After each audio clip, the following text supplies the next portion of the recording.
there was nothing more satisfying than slamming that phone down. I've had enough. So true. Or you could just leave it off the hook. I don't want anybody to ring me. Oh, now they can't. I'm going to go sit in the tub with a bottle of wine and a copy of Ulysses. Hold hands and close your eyes. It's midnight, and you're listening to the Ghost Story Guys. Welcome to the Ghost Story Guys. I'm Brennan Storr. I'm Paul Bestel. This is the show where we talk about spooks, specters, and all the other things watching us from the shadows beyond the campfire. Some conversations only make sense after the sun has set, and this is most definitely one.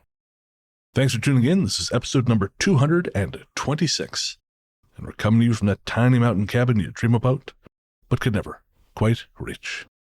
Paul, my friend, it has been too long. It has only been a week for the audience. It has been 2 weeks for you and I. How you doing? I'm all right, my friend. It's nice to be back in your wonderful company. You're too kind.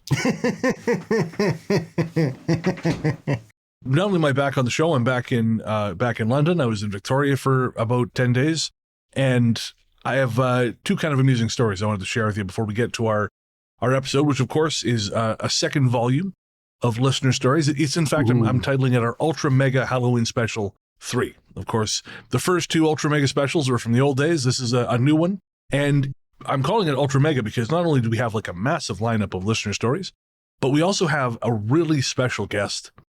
I'm so stoked to be able to share this on here. We have a guest segment from Hammerson Peters, the legendary Canadian folklorist and YouTuber. Hammerson wasn't able to be with us live on the recording, but he has sent us an audio package of Doppelganger stories from from Nova Scotia. So throughout the episode, we're going to throw, I think, 2 or 3 times over to Hammerson, who will share with us more stories of forerunners, which are, of course, the name for the Nova Scotia Doppelgangers. So stoked to have Hammerson contributing to the show. Again, we tried to get him to come on live. He's like, no, it's not really my thing, but I would love to share something with you. So we are more than thrilled to have that. Before we get to the stories and to Hammerson's contribution, I had a couple just, again, kind of amusing things happen I wanted to share with you. So the first was not spooky in the slightest. It was just funny.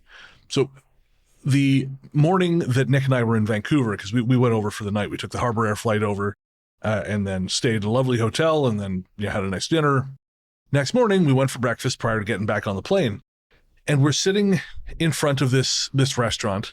It was a very hipster little place. The waiter hated me with a fire of 1,000 suns. It was very funny. The disdain on this guy's face was not even hidden. He was not trying whatsoever to shield this from me. But anyways, we sat down. You have to serve us, so go fuck yourself. And we sat out front because it was quite loud inside. Well, as we're sitting there chatting, waiting for our food, we both noticed there's this Escalade parked across the street with 2 men sitting in the front, and they keep looking over at the restaurant. And the Escalade looks like it may have been augmented. The cab is a little longer than it should be. I suspect maybe some reinforcement has been done. And we thought, well, that's odd. Maybe the cops? I don't think cops have Escalades. Well, then, for no reason we could discern, this tow truck comes from the opposite direction, drops a van right in front of the restaurant between the Escalade and the cafe, and then drives off. Well, this is not something you expect to see. And out of nowhere, this very athletic, expensively dressed Slavic man with an earpiece microphone suddenly appears, just bamf, like Nightcrawler on the sidewalk. And he's checking out this van. Well, then the tow truck comes back. I guess for whatever reason, he had hooked it up improperly. So he was just depositing it there so he could then hook it back up from the other side and take it to wherever he was taking it. But this Slavic guy is clearly a bodyguard. And I realized this is a security team that is here. And he has eyes on this dude as he's hooking the van back up. I kid you not, man. At one point, I thought this guy was so nervous he was going to drop the van on his chest because he was underneath it finishing the whatever attachments he had to finish. And it started to wobble. So we're all waiting to see whether or not this man dies.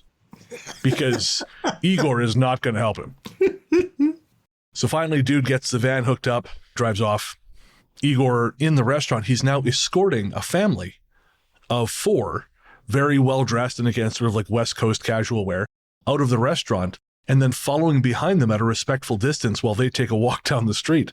And that's when it occurred to us, oh, this is private security for whoever those people are.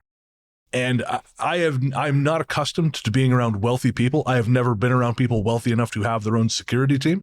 Aside from the time I was sat next behind Robert De Niro at a screening in LA once. He had a security team, but you expect that. And the other thing that happened, again, real quick, was after Nick crashed out for the night, decided to go for a walk. And, you know, I was kind of in my feelings about being in Vancouver. I haven't really spent much time there since the pandemic.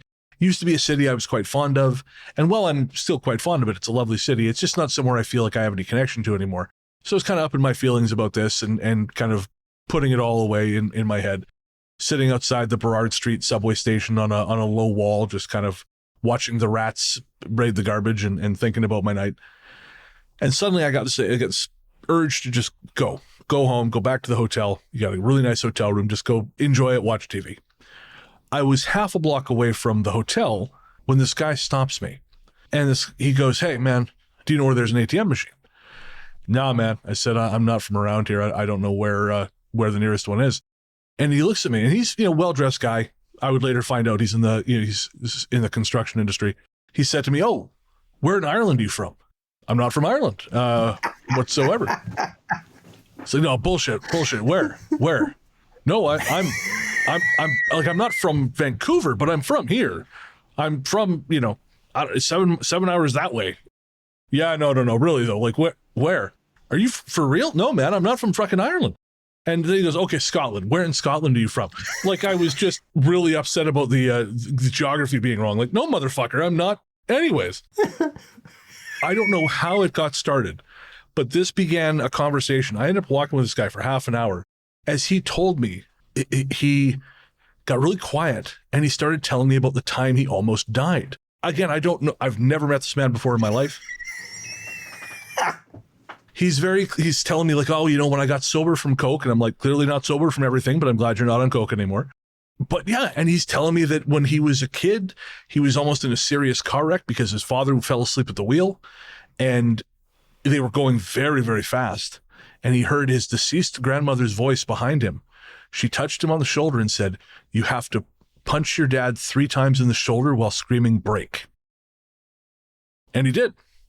And it woke him up and he braked, and they were still in a wreck, but it was nowhere near as bad as it should have been, given how fast they were driving. And then the conversation continued into visitations from shadow people, sleep paralysis.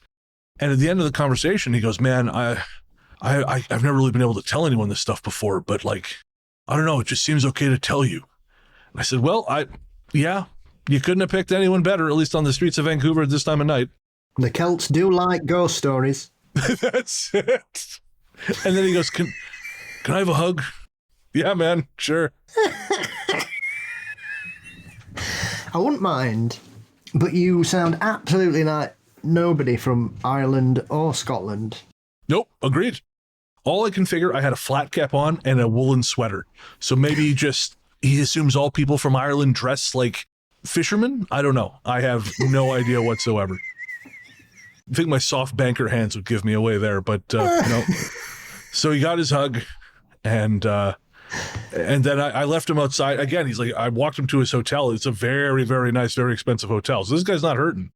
He was coming from some charity benefit, but apparently he needed to unload the horrors of his past on a random, not quite Irishman, then get on with his life. Maybe he's only seen Speed 2, and that's how he thinks all Irish people sound. This one's for the patrons. Patrons, we could not do what we do without you. So thank you. Thank you. For real, guys. Every single person who downloads Ghost Story, guys, you help make us who we are. But our paid subscribers are the ones who truly allow this great big machine to keep on running. Thank you for that. And while we'd like to thank every single person who subscribes to our show, we would especially like to thank our latest subscribers. They are Matt Ryan, Jane Winter, Ariana. Guys, thank you so much from the bottom of our terrible hearts. We cannot tell you how much we appreciate you. And we know times are tough right now, folks. Money is tight. Everyone is looking for your dollar, your $5, your $10, your whatever. And so we just want to say we appreciate that you choose to help support us. Again, it makes a world of difference. It's life-changing for us. So thank you. And if you'd like to get access to an ad-free feed, early release, bonus episodes, extra conversations between myself and Paul, all kinds of cool stuff, including our monthly live show and our Ghost Force shoutouts, click the link in the show notes or head to patreon.com/ghoststoryguys. Again, that's patreon.com/ghoststoryguys. Click the link in the show notes or become a friend of the cabin on Apple Podcasts or YouTube. All right, we're going to take a quick break and we'll be right back with our ultra mega Halloween special, including a special guest, Hammerson Peters.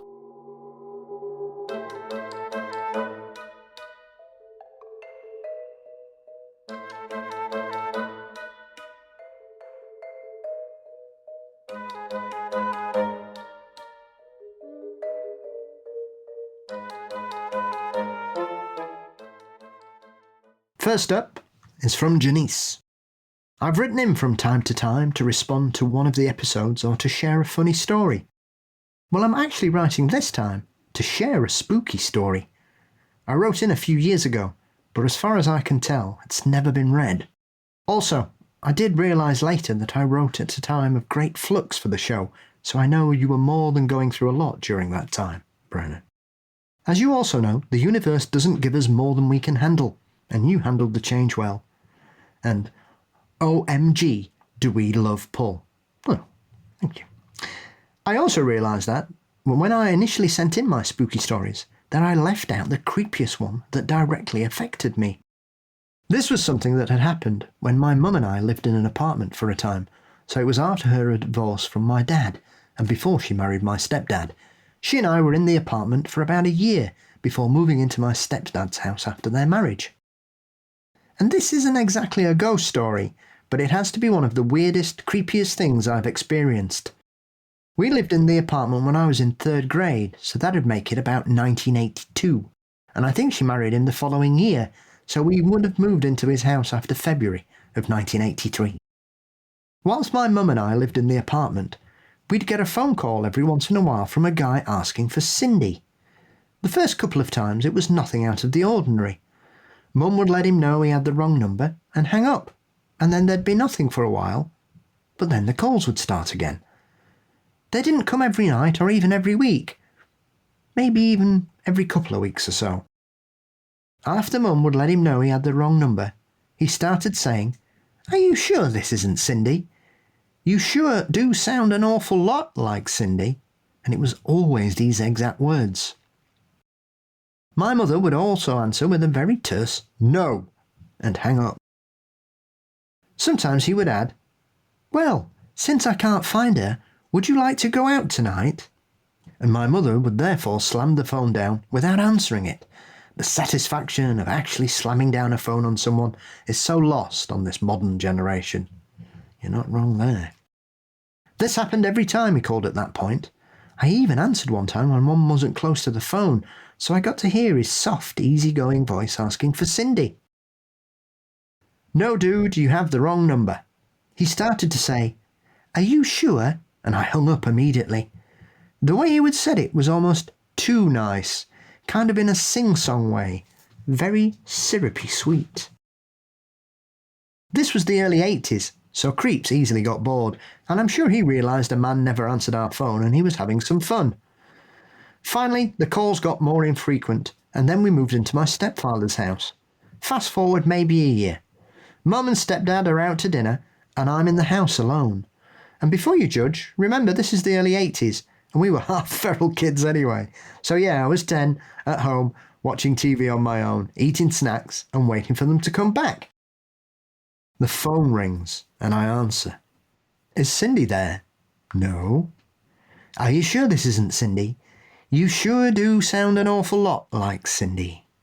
It was the same exact wording from when we lived in the apartment. And there were no cell phones. Your phone number didn't move with you like it does now. "No, this isn't Cindy. You have the wrong number. Well, since I can't find her, would you like to go out? My blood went cold as soon as I realised this was the same voice I'd heard on the apartment phone. You have to understand that even at that age, I didn't scare easily, and my first reaction, even today, when I get scared, is to immediately get mad. A twisted defence mechanism, I guess. Dude, I am 10 years old and I am going nowhere with you, and I slammed that phone down so hard I thought I broke it. I told my mum about it as soon as she got home, and her face went as white as a sheet. As far as I know, he never called again, but I'll never forget that feeling. It may have been a wild coincidence, but it didn't feel like it. Y'all know how much I love your show. Keep it funny and keep it spooky. Janice. Thank you, Janice. Blimey. That's a bit of a strange one. Oof, I don't love that. Especially the repetition freaks me out. There's a little of that. You remember When a Stranger Calls with Carol Kane? He always asks, have you checked the children? Yes. Or Black Christmas. An underappreciated Hollywood or Canadian classic. I know people are kind of coming around on it now, but I feel like for a long time it was kind of slept on because it predates Halloween by 4 years as far as being a slasher goes. For anybody who's intelligent enough to know that, Brennan, they will know that Black Christmas essentially invented the modern slasher. Sort of. I mean, I would say it took what was going on in Italy and translated it for American audiences. I've never heard of that nonsense. Funny enough, I've got this box set. It's called the Lost Picture Show. I think it's called. It's 10 films that Vinegar Syndrome, the distributor, has recovered and scanned from their original elements. Whether we wanted them or not. Yes, that is correct. Because one of them is The Las Vegas Strangler, and is a black and white, ostensibly like a proto-slasher, is how they describe it. It was shot, I want to say 4 or 5 years after Psycho. Mm-hmm. So it's got that very simple aesthetic. Of course, it's not Hitchcock, but it's like black and white, and it's some things that would later come to define the giallo genre, like some point of view kills. The killer's got gloves, but and you can say, oh, this is what America was doing post Hitchcock, post Psycho, okay, which sounds fine until you remember that the Italians were over there making Bird with Crystal Plumage, Blood and Black Lace, Four Flies and Grey Velvet, and we're still farting around here and basically in the parking lot of a 7-Eleven playing with our shit. It's tragic, when you compare the two. Yes, American horror in the early to mid 60s was quite poorly. It was on its deathbed. Yes, yeah, as it has been so many times. It's kind of had to be reinvented so many times, because I think early 60s that would be like The Haunting, right? The original 1963 Haunting, Psycho. Uninvited, I think, might have been around that time. You got a couple, but most of it, I mean, Britain and Italy were probably in the lead with the early days of giallo and Hammer here. So it had really fallen away until sort of the later, until they got rid of the stringent rules regarding cinema, which saw sort of rebirth of American cinema, I would imagine, at the late 60s. Funny enough, the English thing I just picked up, I haven't had a chance to watch it yet, but it's a series of 3 recovered films from the early 60s in Britain called Cruel Britannia, 3 killer thrillers from the UK. And it's Penny Gold and Craze, and then Crucible of Terror, all of which were restored from their original, in one case, original camera negatives, and then one is a vault positive. But 3, I guess, kind of lesser known or forgotten British horror films from around that period brought back to life. Intriguing. I've never heard of any of those.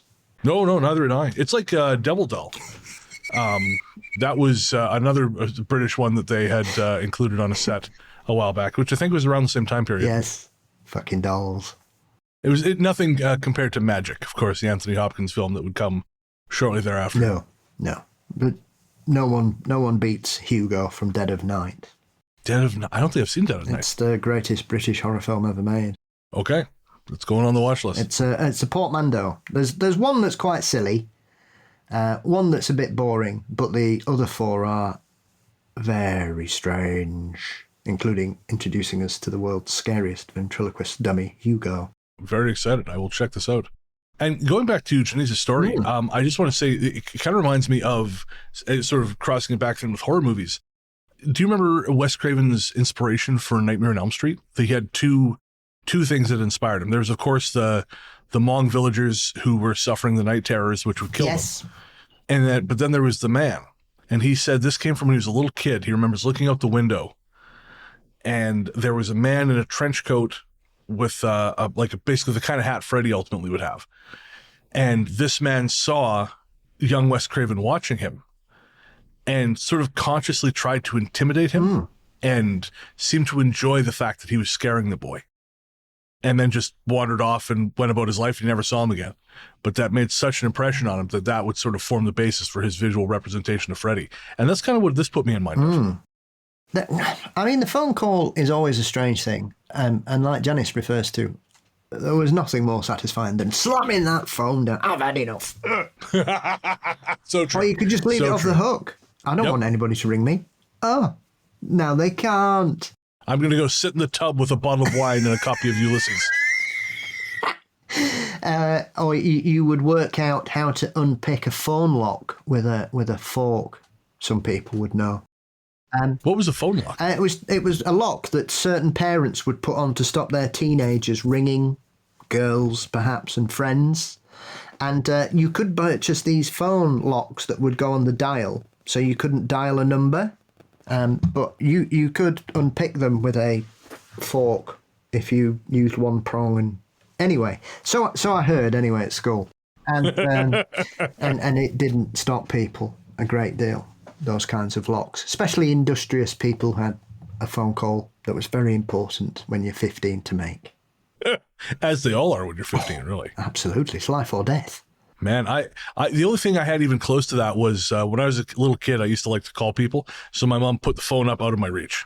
That was her answer to this. Just hang the fucker on the wall where you can't get at it. Yes, I was very relieved as I grew. The phone began to move further away from the front room, and allowing a bit of privacy. So that was quite all right. But yeah, the phone call. I suppose these days, because phones are omnipresent, really, aren't they? In whatever. I mean, I've not had a landline for 11 years. Yeah, it's probably been about the same for me. Because other than your parents, nobody really rang us, other than spam calls and robots. So what's the point? But the fact that whoever this person was looking for Cindy rang them at the old apartment and then knew to call them at that leaves you with two suggestions. One, he would either just constantly ring random homes, hoping to speak to women, and try the same thing and see how his luck held up. Because there were stranger things people did for dates in the 80s, let's be honest. Or, if you read some of the private advertisements that were available in certain publications in that era, they may make your eyes fall out. Or it was someone who was clearly watching them. But then you would suggest they may have had more calls at their new residence than perhaps just the one. So, or it could be neither, and it could be some kind of disembodied weird thing that's just bothering people over the phone. It wouldn't be the first haunted phone call in the history of the paranormal. It would be kind of funny if, realizing that these are the same people, it scared him. And he's like, oh shit. Because I used to have a friend, guy, I probably shouldn't say his name, but he used to have a lot of time on his hands, we'll say. His house, his mom wasn't home most of the time. So he would go out at night, and he used to live in a town called OK Falls in BC, southern BC, and he could remember the postal, or the, area code. So he would start randomly dialing late at night people from that area code with a collect call, with a request for a collect call. And he would when it say, say your name, who's this call from, he would always say Mahogany Jones. And then most people would not accept calls from fucking Mahogany Jones at 11 o'clock at night, but every now and again someone would. And then he would in character start speaking to them as Mahogany Jones. And boy, let me tell you, man, it got weird. I'm not even going to repeat some of the shit he said, because I think it wasn't very well received in OK Falls in 2000 and 1999. I think even less on the internet in 2025. The last I saw my guy, he was working in a video arcade in Edmonton, and he had a girlfriend who looked exactly like him, but with long hair, which I think couldn't have worked out any better for him, because he always seemed like the kind of guy who thought only I am good enough for me. That is ego unchecked, isn't it there? Yeah. Yeah, actually, he's the same guy. I think I've told you about this before. He's the same guy who once, apropos of nothing, said, "When I die, the whole world should die too." Cool. I have to go be somewhere else now. Sorry, Thanos, I'm off. Yeah, that's yeah. And I think I mentioned that to my therapist years later, and she's like, "Yeah, that sounds really like not someone I would be spending any time with." And no, that's why I left. So if you get a call from Mahogany Jones, don't pick up. I wonder how people do prank calls these days. It was part of your teenage upbringing. Did this happen in Canada as well, where you get together with your mates and just make silly calls? My friends didn't, because we were hilariously square. But yeah, that was a thing. I mean, the Jerky Boys were huge when I was a teenager. There's something you kids can go Google, keep yourself busy for a while. Whoa. Go Google the Jerky Boys. Yeah, like on that old TV show, MTV. On the note of the Jerky Boys, move on to the next story. We've officially hit pop culture zero. Haunted house or haunted husband. Dear Brennan and Paul, I found your show a couple years ago via your Instagram. It quickly became one of my favorites. I love hearing listeners' paranormal experiences and your funny stories. I have a story I've been wanting to share with you, but couldn't decide on a good way to tell it. I'm not sure that I've fully processed that period of my life, or if I ever will. 10 years ago, my then husband was going through a difficult time. He burned through several jobs, played video games for 10 to 12 hours a day, and was obsessed with the end times and or the rapture, which he believed might happen at any minute. For your listeners who don't know, the rapture refers to the Christian belief that Jesus will return and dead Christians and living Christians will rise into the air to meet him and go to heaven. Non-believers would be left behind on earth. Anyhow, if he'd been willing to attend therapy, our story would be much different. But he wasn't, and as a result, we lost our home and we could no longer pay the mortgage. My daughter was actually the one who found the rental on Bob White Lane. As we drove by to look at a different place, she spotted a for rent sign on the gate with a phone number written in black marker. I didn't think it would be in our price range. It looked far too nice. But surprisingly, it was affordable and big enough for our family of 4. It was half of a 2-story duplex, and there were 2 bedrooms and a bathroom on the second floor for the kids, and a master bedroom and bathroom on the ground floor for us. The neighborhood had a swimming pool and a clubhouse, which I don't think anyone used. The only thing unusual about the neighborhood was that it was bordered by a cemetery on the east side and an air traffic control complex with lots of antenna, or maybe receivers, on the west. We moved in, and I was excited to make a fresh start after such a terrible year. The kids started school at a nearby high school, I got a promotion at work, and my husband found a new job at his church. It paid a lot less, but he seemed excited about it. Immersed in our new lives, it wasn't long before my daughter began to have sleep disturbances. She would awaken, unable to move or speak. This happened both at night and during the day. It gradually got worse, and a few times she woke up screaming. She said that she'd seen colored lights in the room, and it terrified her. I'd heard of sleep paralysis and did some research. I found out that it can be caused by stress. Since we'd recently been through a stressful situation, I thought maybe it would pass after she became accustomed to our new home. I had the dog start sleeping upstairs in her bedroom during the night so she wouldn't be scared. Then my son began to see things. One morning I was cleaning the living room and saw him walk down the stairs and go to the foyer. Then he went to the back of the house. I wasn't really paying attention. About 2 minutes later he came up to me and said, "God, that was weird." He explained that he had come down the stairs and seen his sister standing next to the front door. He approached her and asked where she had gone. She answered him, then he turned around and walked through the house to the backyard, where he found her sitting outside on the porch swing. She'd been sitting out there for at least half an hour reading a book. Another time he saw his sister in the house, only to find out later she'd been on Friends all day. My ex-husband's mental health continued to decline. He withdrew from us and didn't talk about the rapture as much. Now he was obsessed about our home, our country being invaded. He got a concealed carry license for a handgun and began wearing it in a holster around the house. He also assembled what he called a bug-out bag, a camouflage backpack with jacket and a flashlight inside. He took it everywhere. A real bug-out bag has emergency supplies, a first aid kit, and a shortwave radio in it. I found it odd that he didn't seem that worried about something happening to me or the kids. His concern was mostly focused on the house and himself. One morning I found him sitting on the edge of the bed rubbing his face. I asked him if he was okay, and he said that he'd been having strange dreams. He was sure that the people buried in the cemetery were trying to communicate with him in his dreams, and that the antennas from the air traffic control complex were drawing them out or somehow enabling them to broadcast their thoughts. I asked him how he knew that the people were from the cemetery. He said that they talked about their lives, and so he inferred they were no longer alive. I asked him if they were scary, and he said, no, not really, but the last one was. She was an African woman with a thick accent who was very intense. He said she told them to do things. What did she tell you to do? I asked. He said he couldn't remember. I also had a strange experience in that house. My ex-husband had gotten angry and quit the church job, but then found a new one where he had to be at work by 6 a.m.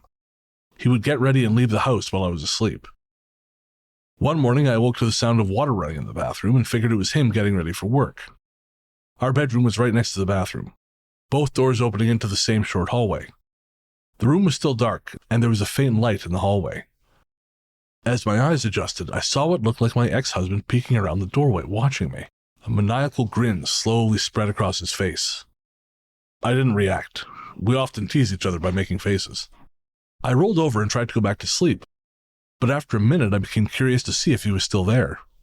I glanced back and saw that he hadn't moved. His smile deepened into a grimace. I turned away again. He would tire of this game soon. But his image stayed in my mind.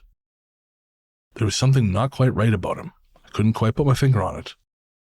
Finally, I looked again, certain that he would be gone because this must be a dream. He was still there, no taller than a child. His smile was gone.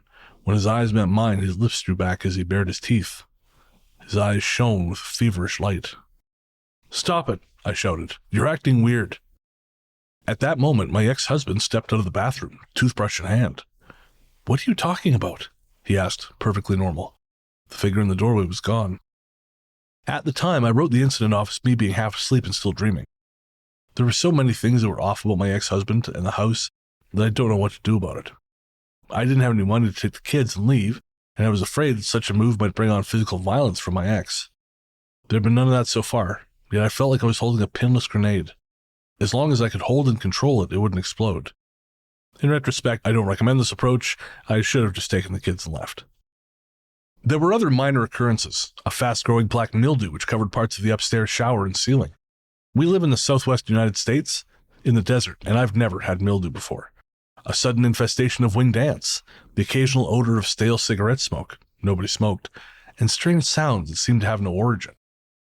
And one Christmas Eve, when my ex was still working for the church, he told us very sternly that we needed to show up on time for Christmas Eve services. We were always late, and that made him look bad. We promised to meet him there early, but right before it was time to go, the upstairs toilet suddenly started overflowing. It had never done that before, and water was just gushing out of it. We had to shut it off and then mop up the floor with every towel we owned while wearing our church clothes. We were late, of course, and he was furious. My ex-husband left on my daughter's 18th birthday, much to our collective relief. My mother moved in to help with the rent, and most of the weird stuff stopped when she came. She said that she never experienced anything out of the ordinary, other than the cigarette smells. To this day, I still wonder what happened in that house. It could have been stress or my ex-husband messing with our heads, but to be honest, I've known him for years, and he doesn't have the creativity and planning it would take to come up with that story about people in the cemetery. Was he haunted, or was the house haunted? Or is something trying to push him out of our lives? We talk about that time sometimes, and my daughter characterizes it best. It seems like a dream that we all shared and then woke up from. P.S. In case you wondered, the dog never showed any strange reactions. He was a best friend to all and a terrible guard dog. P.P.S. I did ask the neighbor about the history of the house. He said the owner was a former FBI sniper. A property management company was handling it, so I never actually interacted with him. Have a wonderful autumn, Sarah. I mean, that sure seems like, I don't know, it seems like it could be both. That could be like local haunting and haunting following him. It's, it's quite... I think sometimes you don't really take seriously how strange some people are acting in a domestic setting sometimes, I think. But very quickly, the amount of strange behaviour does begin to add up, and that's just odd. The fact that he wasn't bothered about the kids or her, just him in the house, is a very weird flex when you're considering the end times or the rapture or whatever. That's peculiar, to say the least. I don't know that it's controversial to say this, but I think there's a big crossover between people who want to talk about the rapture and people with straight up mental illness. Like, I think there's a lot of overlap in those two camps, because it always seems like the people who are all gung-ho on the rapture, which is itself not a biblical event, as I understand it. It was essentially, I've heard it referred to as Bible fan fiction. It was published long after the Bible was assembled at the Council of Nicaea. So yeah, I don't know. I think when you start fussing about the rapture, I think that means you've crossed the Rubicon, and I almost wonder if you're incapable of working with other people by that point. Definitely. I think you can clearly state, though, that he was the crux of the situation there, because as soon as he left and the mum moved in, most of the stuff stopped. Yeah, I wonder is it like, is he actively involved in it, or is it just that there's something about his energy that draws these negative things? Yeah, I think that's probably it, mate. I think it's that kind of negativity attracting negative energy and making him behave in a very unusual and strange way. But clearly it was the best thing for everybody that he decided to try and ruin somebody's big day by buggering off, which probably gave her a better present than she could have hoped for by the sounds of it.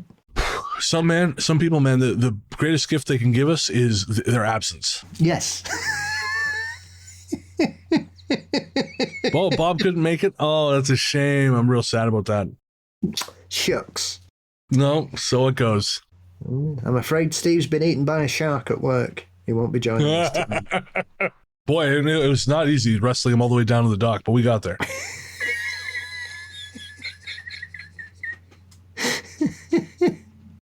So thank you very much, Sarah. And we are deeply grateful to have you listening. And we're happy that the Instagram finally did what it was meant to do. And convinced at least one person that, no, this is also a podcast. Thank you for proving the algorithm wrong. I recently had a comment on YouTube, very lovely comment from someone who obviously has heard me on Soraya's show. And he said, "Oh man, I just heard you on the most recent Where Did the Road Go? You should mention your own show on there." And I thought, I was certain I did, but maybe I haven't been. So I'm going to have to advertise better. Change your name. I'm kind of attached to it. I don't know. I don't know what else kind of face would this be? No, that was a terrible mistake. I felt the regret as soon as I said it. My genetic code is screaming at me. Well, while Paul tames the raging spirit that dwells within him, we're going to throw it over to our good friend Hammerson Peters for his talk about doppelgangers in Canada.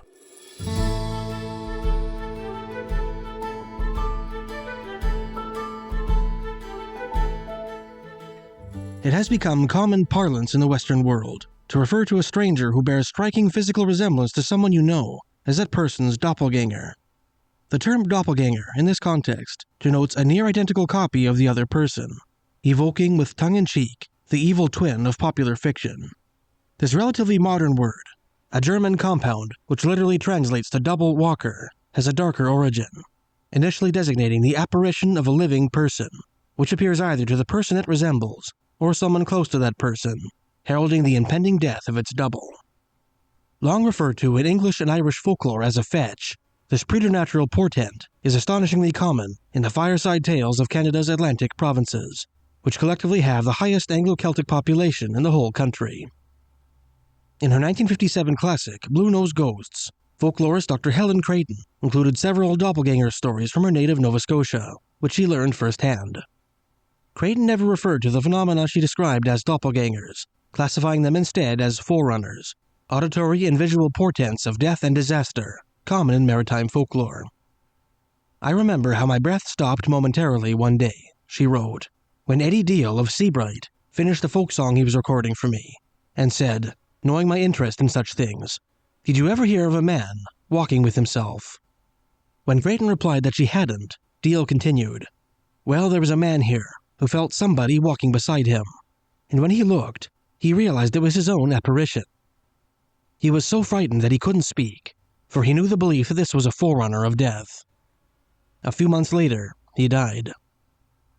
In another story from that tiny settlement on the eastern shores of St. Margaret's Bay, opposite the Jabuktu Peninsula from Halifax, a man named Henry Awalt saw a man resembling himself walking on a back road in the country, carrying a lantern in one hand. This man, however, was so tall that Awalt could have easily walked between his legs.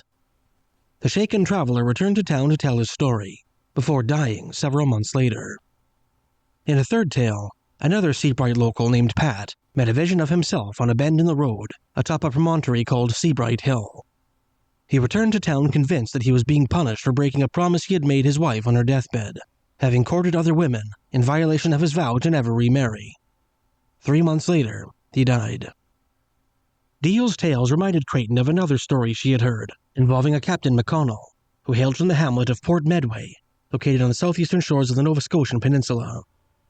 The captain was said to have seen his own apparition walking ahead of him.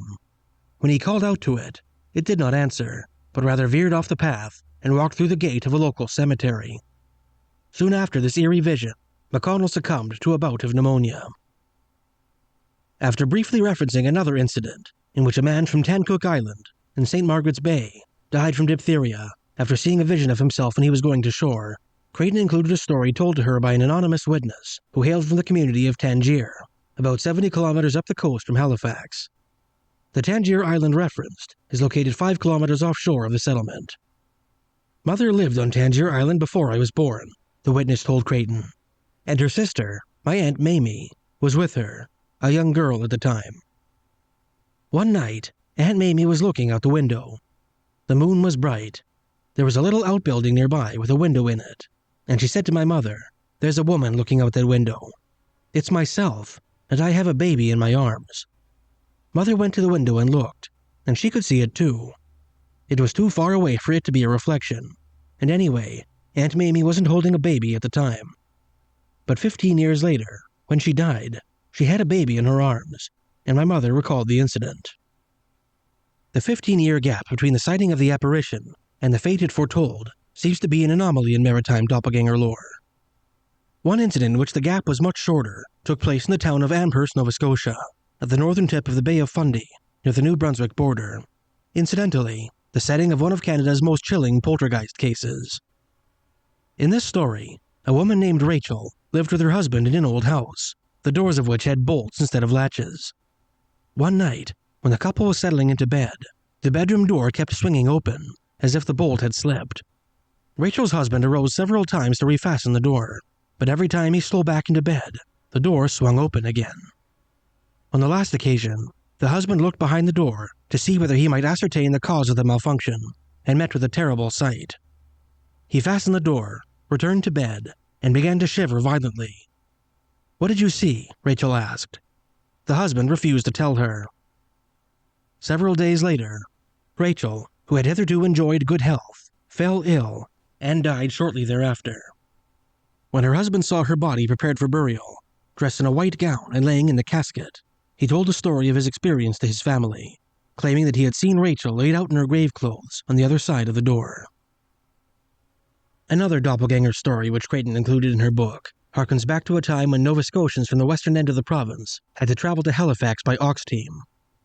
Many years ago, a family of 3 were compelled to undertake this journey, stopped for the night in the home of the wife's sister in the settlement of 3 Mile Plains, at the southern end of the Bay of Fundy's Minas Basin. That night, the husband got up to fetch a bottle of liniment for his wife, who was suffering from a toothache. While walking through the house, he caught a glimpse of his sister-in-law, the woman of the house, sitting in a chair nursing her baby. With a thrill of terror, the husband realized that he could hear his sister-in-law sleeping soundly in the next room. Fleeing the apparition, he awoke his sister-in-law and told her what he had seen. She, in turn, roused some hired farmhands who were asleep in another room, who arose just in time to see the apparition walking into a blacksmith shop across the road. A search was made of the small building, but no trace of the woman or her baby could be found. The following week, the sister-in-law's newborn infant died, leading the family to conclude that the apparition had been a forerunner of the tragedy. One last chilling doppelganger story, which Creighton included in her book, which this author covered in a previous piece, involved a man named A.B. Thorne, who hailed from the settlement of Carsdale, near the western coast of the Nova Scotian peninsula. Thorne claimed that one moonlit night in the early 1900s, when he was about 20 years old, he and his friend Joe Holmes had a run-in with a terrifying creature which appeared to be a skeleton with skin and hair, dressed in formal clothes. The creature chased the pair down a dirt road to the Holmes family farmhouse, where it alighted atop a rotten pole and stared at them. 1 year later, Joe fell ill with laryngeal tuberculosis, a condition which left his mind clear and rational, but gave him terrible throat pain. Near the end of his illness, when the pain became almost too much for him to bear, Holmes claimed that he was visited by the same skeletal apparition that he and Thorne had encountered 1 year earlier. Frightening figure massaged the dying man's throat, immediately relieving him of pain. Several days later, Holmes succumbed to his illness. I sat up with him every night, Thorne said, and you know what he looked like when he died? He looked just like that man, for he was pretty well wasted away. Creighton included a unique doppelganger story in her 1950 article, Folklore of Lunenburg County, Nova Scotia, Lunenburg being a historic German-Canadian settlement located just south of Mahone Bay in the storied Oak Island, the site of Canada's longest-running treasure hunt. This remarkable tale might be more accurately termed a Dreifachganger or triple walker story, as a vision of the living subject was spotted in 2 different places at the same time. It also has a distinctly different ending from all other Forerunner tales which Creighton reproduced. An anonymous informant from Mahone Bay told her, "I wasn't married yet, and I was coming home one moonlit night when the snow was on the ground, and it was almost as light as day. About 100 yards ahead of me, I saw a man get up out of a snowbank, and I thought, I'm not going to tussle with you, thinking he was drunk. Then I thought, no, I'll see who it is. As I got nearer, I thought it looked like my brother, but I knew that my brother was out courting in another direction, and I couldn't understand it. The apparition walked ahead of me 300 yards, and when I got up to him it was 20 yards. He had a brown ulster on, and his pipe was in his mouth. I even saw his eyes blink, and then I walked up behind him about 3 or 4 yards, and when I went up closer to look at him, there was nothing there. He had vanished. My brother lived with my uncle, and the next morning I told my uncle what had happened, and asked him where my brother had been at the time. He said he had been home in bed because he was sick, so we decided not to tell him anything about it, because we thought that seeing him when he wasn't there must be a forerunner, and that he was going to die. When he got better, I told him, and he said to me, stop, because another friend of his had met him in another place that same night. The evening after it happened, I went back to the same place to see if it could happen again, but there was another man there, not an apparition, but a real man this time. He said, "What are you going to do, fight me?" I knew him, so I told him what had happened the night before. He said, "Was he coming towards you or going away from you?" I told him he was going away from me. "Well," he said, "take it from me. That is a sign of a long life for both you and your brother."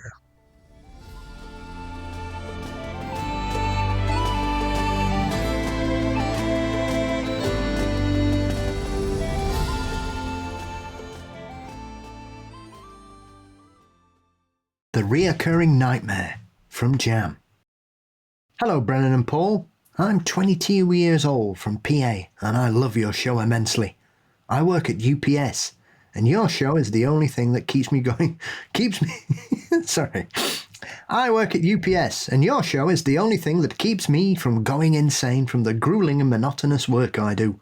I often find myself smiling and laughing out loud whilst listening to your lovely voices.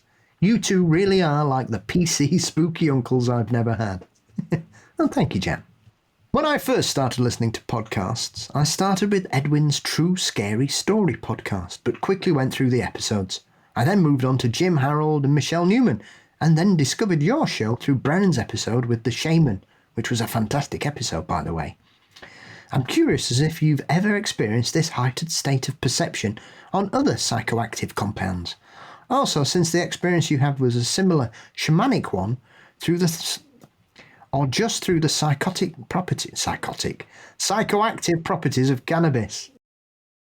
On to my story. This is the first time I've ever submitted this story anywhere, and I think it mostly has to do with my belief of manifesting things into reality.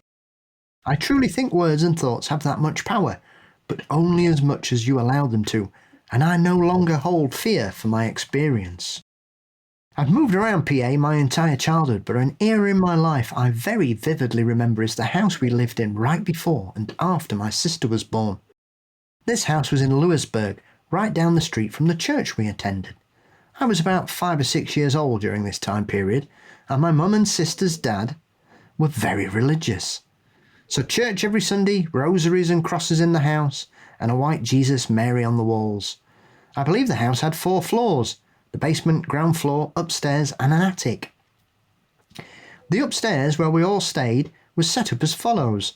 there was a room right in the front of the steps, which started out as my room, which also had the door to the attic in it, like yikes.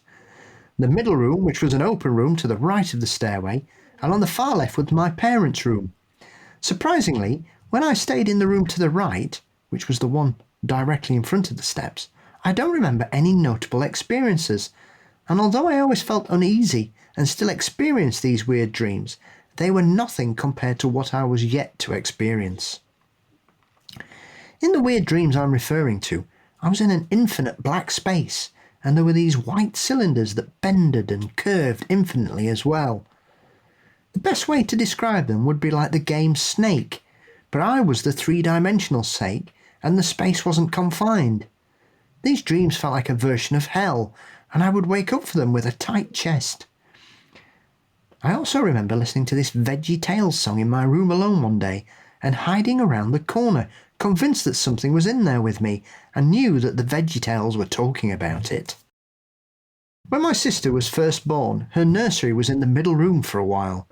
However, a few weeks later, my Uncle David came to stay with us, and I don't remember why, and he took my room, pushing my sister in with my parents and me into the open middle room. There were 2 bathrooms in the house, one upstairs in my parents' room and one downstairs on the ground floor. When I could, I would use the one in my parents' room, but they're parents, and they'd often lock their door at night, which forced me to go downstairs in the pitch-black darkness. This trip always scared me because the light was at the bottom of the steps, and I always felt like there was something watching me or gonna get me on the way down. I would also fly the bathroom door, which was one of those plastic folding sliding doors, closed, because I felt like something from the darkness was going to reach in and pull me into the darkness with it. I would finish, leave the bathroom light on for security, and sprint back up those steps. A little while into staying into the middle room and doing these terrifying bathroom trips, one night I woke up to go. I remember looking down the steps into the pitch black and seeing an even darker, smooth figure with bright red eyes looking back up at me. I've heard many people describe it as a glowing aura of darkness, and that's exactly what it appears as. It was of average height with long black fingers and claws, and it looked very similar to the black insidious demon. I'm not sure what I did the first time I experienced this, but it began to happen very regularly after that night. It would always start with me looking down the steps and seeing it, but I started having variations on this experience. Some nights it would float me down the steps and that was it, and other nights it would float me around the house and out into the backyard. I told my parents that these dreams were preventing me from going to the bathroom downstairs and begged them to keep their door unlocked for me. But when they dismissed me and continued to lock it at night, I started bringing some cups up from downstairs to use. When those were filled, I would pour them behind my bed out of desperation for any other option than going downstairs. Now to this day, I don't know exactly what these dreams were. I'm not sure if I was astral projecting, lucid dreaming, having a waking nightmare, or just seeing what I was seeing. I know I don't, and have never sleepwalked. I also know that my parents were religious helicopter parents, and I was never exposed to anything that I believe would have subconsciously created this entity in the vivid way that it appeared to me. When we moved out, my sister was about 1, so we must have been there for around 2 or 3 years in total. My parents found the piss stash under my bed and grounded me for the rest of my life. Oh, please. I re-explained to them that I was having these reoccurring nightmares and I only did it because they refused to leave their door open for me and I refused to go or even look downstairs and face this entity. They still didn't believe me and called me a liar, and that was that. For a little while after these dreams, they followed me to the new house. Except that I can say with certainty that any appearances of the entity were definitely dreams, but that didn't make them any less terrifying. The entity felt dark and hot and ill-intended, but never physically hurt me to my recollection. The snake dreams lasted even longer after I stopped having the evil ones, but eventually they both faded away. Years later, as a teenager, I brought these dreams back up talking with my mother, and she finally admitted that she'd always felt like something was watching her from the attic. The attic was in my playroom that I never spent time in because I felt the same way. I was like, wow, Mum, thanks for finally confirming I'm not insane. After all that trauma, I concluded as delusion. To this day, I still have very, very vivid dreams that I record when I can. I'd include some that I'd love to share more of in the future. I have had another set of reoccurring nightmares in recent years, but I haven't experienced anything like that when I was a kid. Thank God. I tried my best to do research on the house, but the only information on it that it was built in 1900. So who knows? Pennsylvania is haunted as fuck. You should do an episode on it if you haven't already. Thank you so much for being the kings that you are. Never change what you love doing, believe in, and stand for anyone but yourselves. I hope you enjoyed my story. I appreciate you guys and many others being an outlet for those that experience these phenomena that make us question the true nature of reality.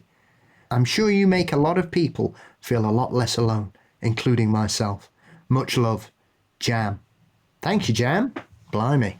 Yeah, that's incredible. I mean, Jam, and I know this is a long time in the past, but I still want to say I'm sorry your parents sucked. Jesus fucking Christ. Like, if your kid's so scared they're peeing in cups rather than going to the bathroom, and your response to that is to punish them, that's fucked up. Like, that just bugged the shit out of me. That triggered my fairness reaction. That's fucking horrible. Yes. Well, at least wait till you're a teenager and do it in pint pots, so I've heard. There you go. Or when you're a 40-year-old man who finds himself with teenage roommates who won't get out of the bathroom in the morning. Yes, that doesn't help. It's one of the benefits of being a man, though. It's not really hard to find alternative solutions to a front empty. No, this is very true. Through next door's letterbox.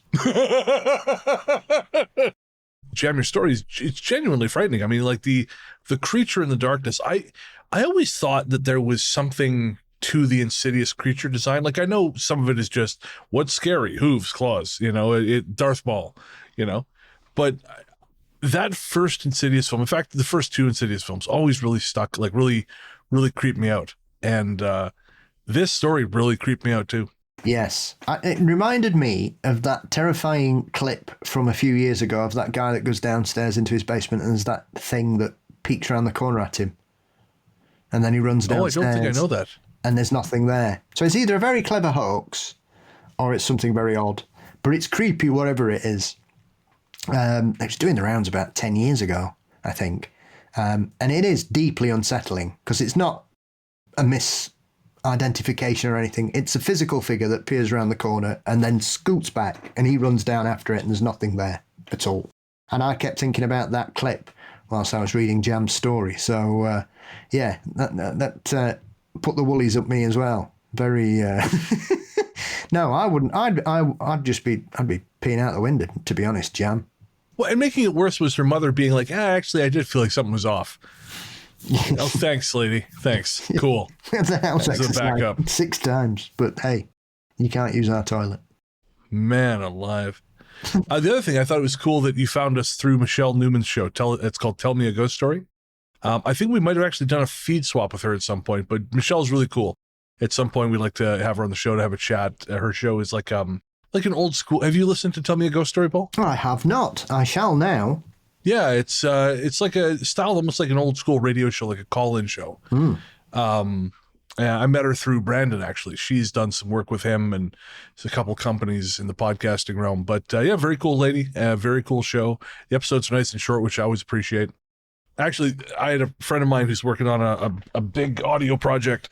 He sent over a draft the other day, and I think he kind of took what I said as a dig, and it wasn't meant to be. But I listened to some of the audio he sent over, and he said the first thing I said, and this probably maybe shouldn't have been the first thing I said, was it ends at exactly the right time. And that wasn't an insult. That wasn't me being like, oh, fuck, I can't. Thank God it's over.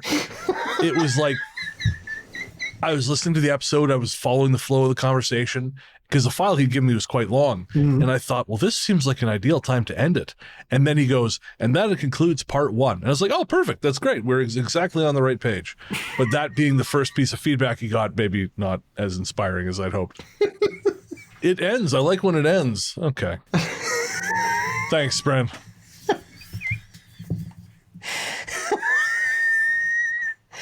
as we say here, damned by faint praise. Yes, exactly this. Yes, I'll check it out. It'll stop me re-listening to the latest episode of Monstro Bizarro by Lyle Blackburn, which I've... Is there a new one out? Yeah, it came out last week. It's about a case from British Columbia, actually, Ruby Creek. Oh, cool. Okay, I'll have to check it out. One of those stories where, Indigenous people, you can't trust them. They all think it must have been a bear. You know how silly these people are. It's one of those dismissals. But it's a very interesting case, and obviously Sanderson and Green both interviewed them all afterwards. And it's from the 40s, so it predates the explosion in modern media of Bigfoot. Okay. Oh, it's on the Fraser River. Yeah, I mean, that is a very, very unusual region, so I can't say I'm surprised that someone saw something up there. The Fraser River is very... I actually think it's kind of a very psychically powerful river. I think it's a very, very, to me, very frightening river. I don't know why. I've only driven along it once, but it stuck in my mind as a very powerful place. It's intriguing. I know it's a very famous case because of the whole salmon stealing part of it. Okay, geez, I'm not familiar with this. There was they had so we're an Indigenous family, and they'd got a big sealed barrel in their woodshed full of salmon, and the wife and the children ran off after seeing this Bigfoot coming down towards them. Once again, one of the kids said, "Oh, look at that funny cow." I don't know what they teach kids in North America about animals, but this is a bit peculiar. So there's two Bigfoot stories that start with a kid saying, "Look at the funny cow." And they're clearly not a cow, so I don't know. Anyway, and so the mum saw it, managed to stop the other two children seeing it and got them all away and back down to the village because they lived a little bit away outside the sort of outskirts of the village and back down to Ruby Creek. And when the husband got back, he didn't know the family had left, so he'd finished work, come home, and when he came home, his woodshed was smashed up, and there was all these giant footprints around his house and around there, and they found this massive barrel full of salmon had been ripped open by something, and it had been eating the salmon inside that they'd been storing up for winter, and it had just ripped this barrel open and just began eating them. And so people went looking for it. And then 4 days later, there was another series of Sasquatch sightings a few miles away in a different Indigenous community. And strangely, the newspaper that had said that the mother didn't know the difference between a bear and a person, even though she described it as looking like a big, tall, hairy person, her exact words. 4 days later, this newspaper is saying Sasquatch returns. Well, hang on a minute. 4 days ago, he said it was a bear. Make your mind up, mate. Sasquatch sells more papers. Yeah, well, even in 1941, it would seem. So it's fascinating. Like I say, they interviewed it, stuck to their story till the day they died. I was going to say thieving, hungry, covered in hair. If you hadn't said it was tall, I would have thought it was just an Italian guy. My great-great-grandfather, Giuseppe Martini. Needing that special salmon to add to that carbonara. Yep. The salmon someone else has paid for. Based on what I've learned about my family history, not impossible. Turns, as I mentioned before, turns out I come from a real line of bad guys, and that includes a lot of theft. But is it really theft if nobody dies? I feel like their lawyer probably tried that defense, actually. Have they been to the Louvre recently? They couldn't pull off anything that cool. You were off at the same time that heist happened, weren't you? Well, while I come up with an alibi to explain my absence during the period of the Louvre robbery, we are going to take a quick break for some ads.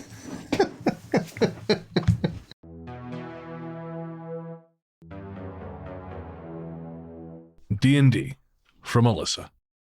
Hey, Brennan and Paul. This just happened to me, so I definitely thought I'd share and pass it on while it was still fresh. My friends and I got together for a D&D session at, we'll call her Anne's house.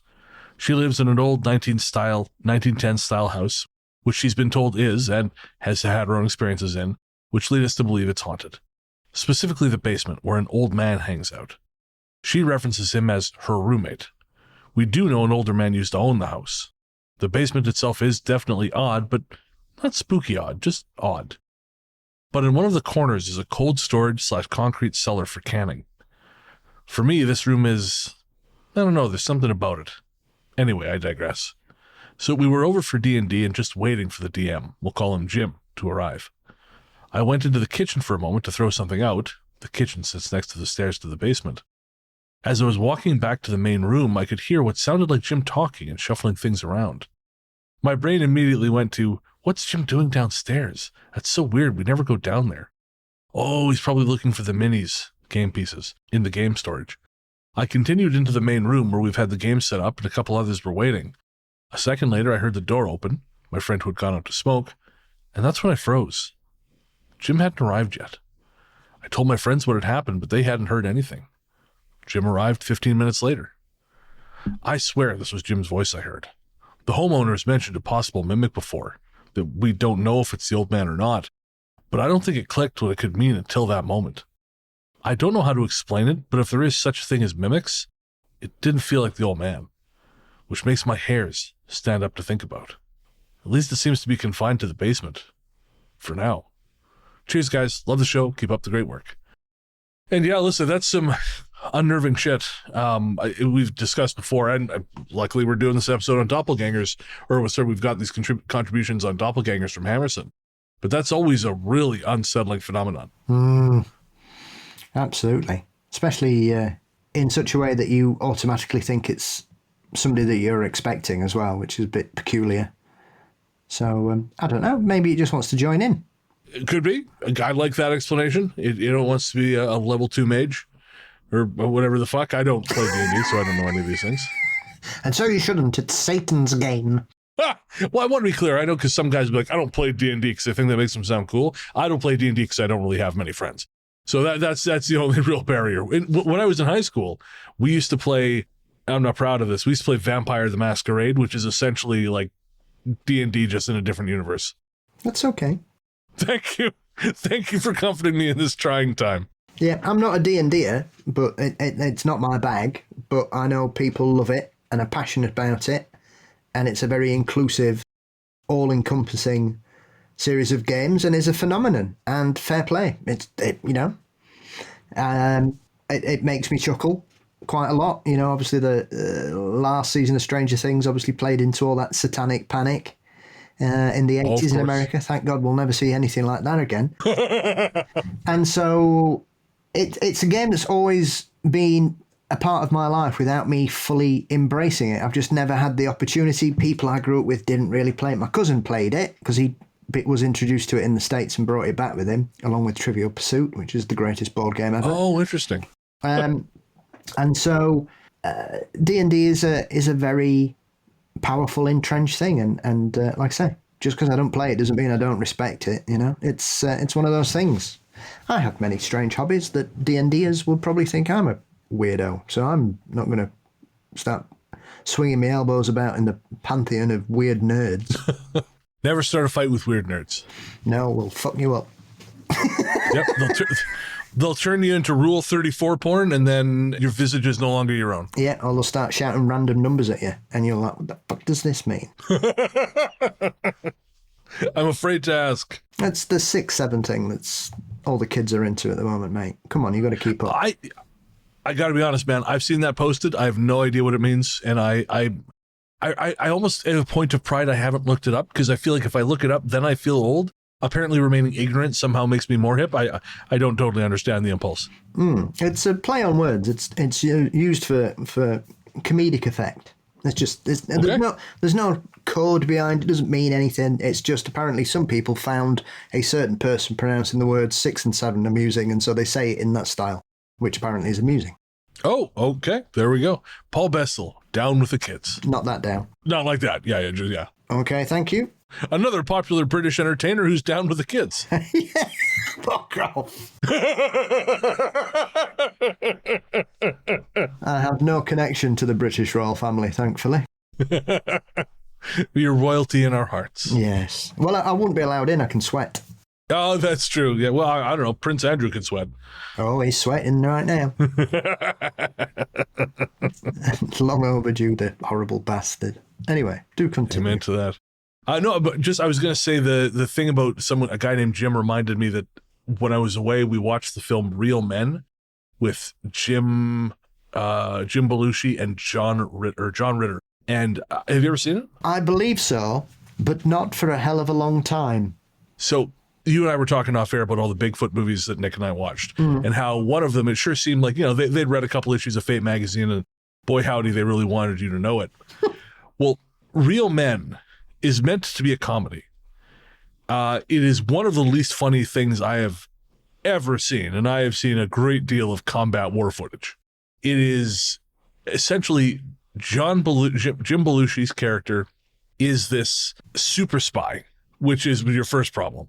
And he is trying to take John Ritter into the woods across the country in order to give aliens a glass of water, so aliens will give us a formula to undo global warming. But the government wants to trade the glass of water for the big gun, which is the other thing the aliens are offering us. They're basically saying, we can fix your planet or we can give you the big gun.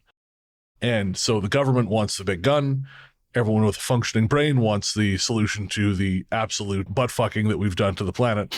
And I don't know, to describe it as painful is almost like describing the hell dimension from Event Horizon as kind of a bad vacation. Nick and I just would look at each other periodically in mute horror as the events unfolded on screen. It was incompetent in every way something can be incompetent. And even John Ritter, obviously we lost John Ritter far too soon, an extraordinary talent. Even he, trying with his entire body, could not deadlift a single laugh out of this piece of shit. But the thing that I thought was, again, you can tell that they've watched a little bit of this, because the character they meet when they finally get to the woods is like a man in black, basically. And the thing they give him is a glass of water. And then he gives them the secret to the world and moves on. And I said to Nick, I'm like, this whole fucking thing, some guy woke up during an episode of Unsolved Mysteries about the Men in Black and about Albert Bender. They caught a couple, like they got suit, UFO, and glass of water. And they're like, oh shit, I got a movie right here. And they thought the jokes would write themselves, and they didn't. So we can garner from that. That's where M. Night Shyamalan got the glass of water joke that runs throughout the entire film of Signs. I liked Signs. I like Signs. If Signs was inspired by this film, then we need to take every existing reel of footage of Signs and cast it into the sun, because nothing born of this can do us any good. Yes. It's almost a given. If you watch an 80s movie with Jim Belushi can be funny. But if you watch an 80s movie with Jim Belushi where he's meant to be a hot shit badass guy, you can guarantee it there will not be a single laugh in it. You could sweep your metal detector over the beach for 100,000 years. You will not find a single coin representing a working joke. But if he's playing a schlub and a schmuck, comedy gold every time. What's the Schwarzenegger film he's in? Is that Red Heat? Red Heat, yeah. And he's the comedy relief in that, isn't he? Exactly. Yeah, that's probably one of my least favourite Arnie films. It's not very good, but I tell you, it's better than Real Men. Is it better than Spies Like Us? Spies, yes. Wait, no, is Spies Like, Real Men or Red Heat? Real Men. The only thing Real Men is better than is maybe Slow Death by Cancer. That's it. I've seen some bad films. I know. The paralyzing dread of watching another planet about to crash into your own, ending all life as you know it, that also would probably be slightly worse than Real Men. It's a high bar you've set there. Yeah, I mean, again, if you have any enemies you want to torture, if James Bond found his way into your cave lair and the laser's out for repair, but you really want to make him suffer, throw that motherfucker on, prop his eyes open with some toothpicks. He will never again darken your door. I don't know. I accidentally caught an hour of Deep Impact a few weeks ago, and I just laughed all the way through it. It was just hilariously shit. The lesser of the two I mean, that's the good one. Movies that year. Oh, I don't know. I kind of like Armageddon. I didn't walk out of my own house watching Deep Impact. I did with Armageddon. Fucking hell. 17 minutes of my life I'll never get back. I preferred Armageddon because it was the stupider of the two. Watching Deep Impact, I think I was 15 when it came out. and I've always had a little bit of an apocalypse fear. So when that finally came out and I was watching it, it hit a few too many familiar buttons for me. I was like, this is kind of freaking me out a little bit. Whereas Armageddon, there was not a single thing there I was concerned about happening. No, the most frightening thing about that film was the extremely deranged, sexually charged scene involving animal crackers and Liv Tyler's groin area. Fuck me. I'd want whoever wrote that script to be on drugs, because if they weren't, they should be committed to an asylum to protect the rest of us. My favorite part about Armageddon, honestly, is the commentary track. I think I've said this before. The commentary track on the old DVD, Ben Affleck is on there, and I'm pretty sure he's drunk. And he said he's talking about the scene where they're training the miners, and he says, well, it was, I actually said to Michael, I said, hey, Mike, wouldn't it make more sense to be able to train astronauts to drill than it would be to train drillers to be astronauts? And Michael Bay took him aside and said, hey, shut the fuck up. Somebody should have said that to Michael Bay 30 years ago. There'll be no Michael Bay slander on this podcast. Yeah, fucking well. Has he ever made a good film? Transformers, Bad Boys 2, Ambulance, The Rock. You don't even... Okay, now I have no son. Still waiting. Kids, go to your room. Dad and Dad are about to have a fight. Fucking Michael Bay. I also love that he's one of the old school directors who's like, fuck AI. I think AI is going to turn us into shitty, lazy people. Ridley Scott, he's all on board. Of course he is. Someone else some other talentless old man was on board. Michael Bay is just snorting giant lines and going, no way, man. So Michael Bay, keeping the light alive. I don't even know how the fuck we got here. Alyssa, thank you for your story. Yes, thank you, Alyssa. More ads. We'll do more ads. We're really gonna fight about this whole Michael Bay thing. So you guys listen to some ads. Well, we're not, because I'm right and you're wrong. Oh, here we go. Leroy Jenkins.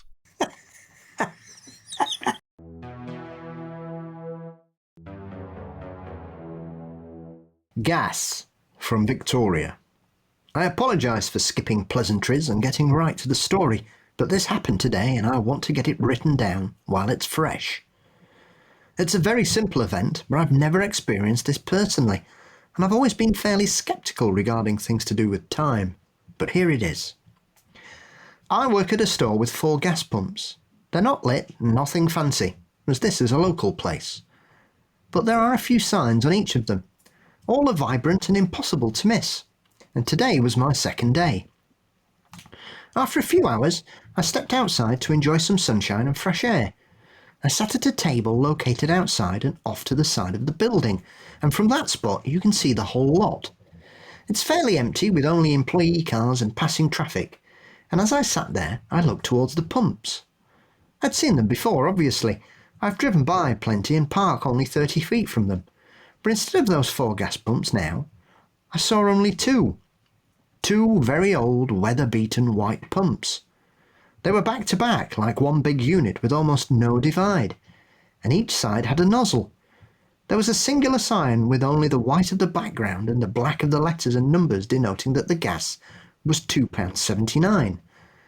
But where I work, and that's not unusual today, I want to make a note of that, or I'm not factoring it into my experience entirely. Other than that, there was nothing else around. The same backdrop of the highway and the land across the way. My first thought was, wow, that looks really bad. Why would you have something that looks so crappy out here? Do the attendants really have to stand out here like this? But I just went back to work as normal. Those pumps had always been there. I guess I just hadn't looked at them properly. A few hours later, I took another break, and I went to the same spot and enjoyed the heat again for a bit. But when I looked diagonally towards the pumps, there were now 4 very noticeable, well-marked pumps. Colourful and with decent-sized signage, you couldn't miss them. Then there was the hut that the attendants could sit in, and the stool outside of that hut. It took me a moment to put it together. That simply wasn't what was there before. Or what I had seen on my first break wasn't there at all. It just so happened that between these 2 events, myself and 2 co-workers had been discussing some of the happenings on this land. If I haven't given it away by now, I work on a reservation. My co-workers are either native or have family in this tribe. I'm not new to native culture myself, but I've no affiliation and no experience out there. A textbook is one thing, but the reality is another. After telling them what had happened and questioning myself on whether I may have seen it in a photo on their site, one of my co-workers gave me a sly smile and kind of nervously made his way around the counter to me. The first words out of his mouth were, "It sounds a lot like what they had when they first opened, when I was a kid." So we're both similar in age, so that must have been at least 15 years ago, possibly 20 or more if he was really young. He went on to say that I may have seen a glimpse into the past. I was surprisingly calm and just accepted that it could be that. It was close for time for me to go home, so I just helped some more customers and said good night. But you tell me what you think, because I don't feel I've had a time slip or anything like that. It was me, in the now, looking at something I could have sworn was there and real. The further away from it I get, though, it feels less and less like it ever happened. I wouldn't be listening to your show if I didn't have some kind of respect and understanding of cultures, spiritualism, and the things we can't explain or fit into a box. So what do you make of this? I feel completely calm about the whole thing, and I'm unsure why that might be. Any thoughts on that as well? Thanks for reading. You guys do good work, and I appreciate you taking the time to listen to this unusual happening. Take care, Victoria. Time slips are something I genuinely find really, really interesting. And I think because it's so concrete, right? Like you can sort of argue that seeing a shadow person is an experience that's maybe partially in your head, you know? And it's just sort of something you're seeing superimposed on the world. Obviously, I think it's more complex than that, but you could make that argument. But to see the natural world transformed like that, it seems pretty hard to transform everything just from just using sort of your limited perspective. Yeah, I mean, the thing with time slips is, I think, as with anything, there is a perception that is put out there that time slips fit into a certain sort of tick box exercise. Right. That everything changes. The only thing that remains the same is yourself or whoever you're with. Everything goes back 40, 50, 60, even longer years in certain cases. And it's almost as if that person has been transported to a place in the past for a brief moment of time, and then they're suddenly pulled back into the reality of the present day. But there are more stories out there that tally with what Victoria experienced than people having the whole environment around them change to even topography. And I think the perception is that because everything didn't change, it's not a time slip. But clearly it is, because it's showing you something that isn't there.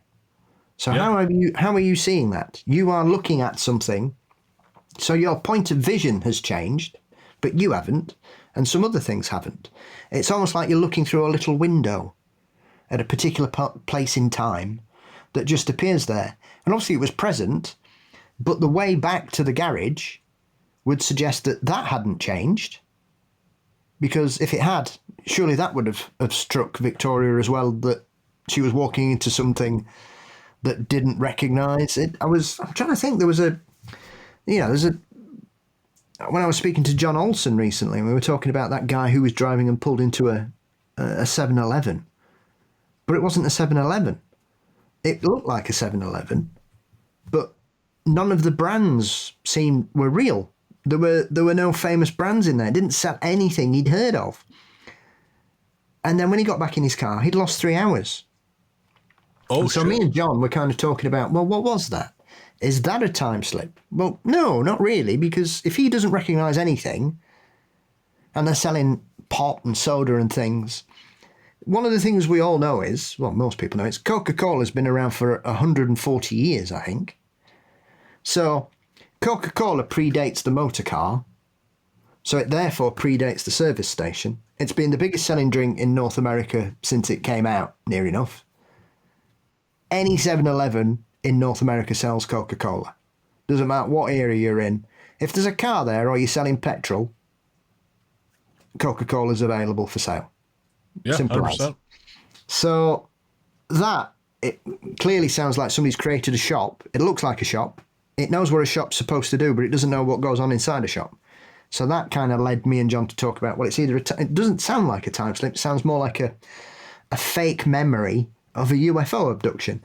But the person who shared this story with John didn't like either of those explanations. Of course. Because they weren't tethered to the modern world. And so he asked John what he thought, and he told him, and he didn't like either explanation. Yeah. But that's an extreme example of that. And obviously you have other famous cases like Bold Street in Liverpool and the incident in the Highlands of Scotland. You've got the Scouts down in the south of England as well, where they all get transported back in time. But there are lots of moments that happen where people see things that shouldn't be there, like a house or a plane flying, like ghost planes. Are they a time slip or are they a ghost?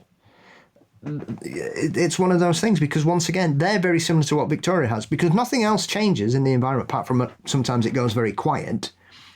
But you see a plane that isn't popular. There are very few bombers left here in the UK that are able to fly. And so for people to see them, that's an odd thing. It's unusual. That's what makes people notice them. So, especially over here, because a lot of the areas here were used for training practice during the Second World War, dropping bombs into the reservoirs and stuff, because that's never going to end badly. But what Victoria's experience there seems more akin with that kind of glimpse into a specific window than a full-on time slip. But that is a time slip. It's just an extremely specific one. It kind of reminds me, have you seen the film Synchronic? No. So it's very good. It's from Justin Benson and Aaron Moorhead, I think are their names. They made Spring, and they've really kind of upgraded. They worked on Moon Knight for Marvel, and I think they're show running the Daredevil series. Cool. Yeah, but the film called Synchronic is about these two ambulance drivers in New Orleans who confront this new drug going around called Synchronic, which, when smoked, will sort of unfix the user in time. I've been there. Yeah, right? Yeah, exactly. We've all been there. Probably not to this extent you have, I'll fully admit, but the thing that I thought was interesting about it is I think they're onto something, at least in terms of how they reference the structure of time, because what the lead discovers, I think it's Anthony Mackie and Jamie Dornan are the two ambulance drivers. What they discover is that depending on where you smoke will kind of determine where you go back to. So, like, if you smoke in this chair, you will go back to a different time than if you smoke standing 5 feet that way.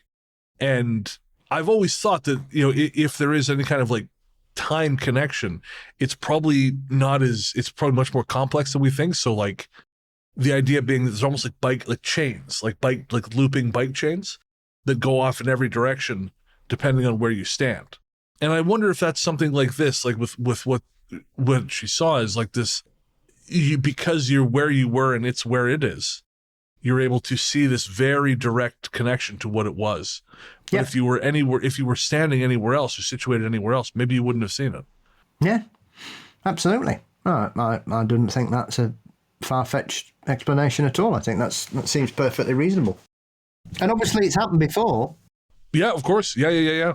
So, yes, we need more correlation. Are there more people, Victoria? Yeah. No, yeah. Fascinating stuff. If you ever get any additional insight, please do let us know. All right. We're going to take one more break for you fine folks to hear the rest of Hammerson Peters' stories. Of course, Hammerson telling us about doppelgangers in Nova Scotia. And then we'll be right back with our final story.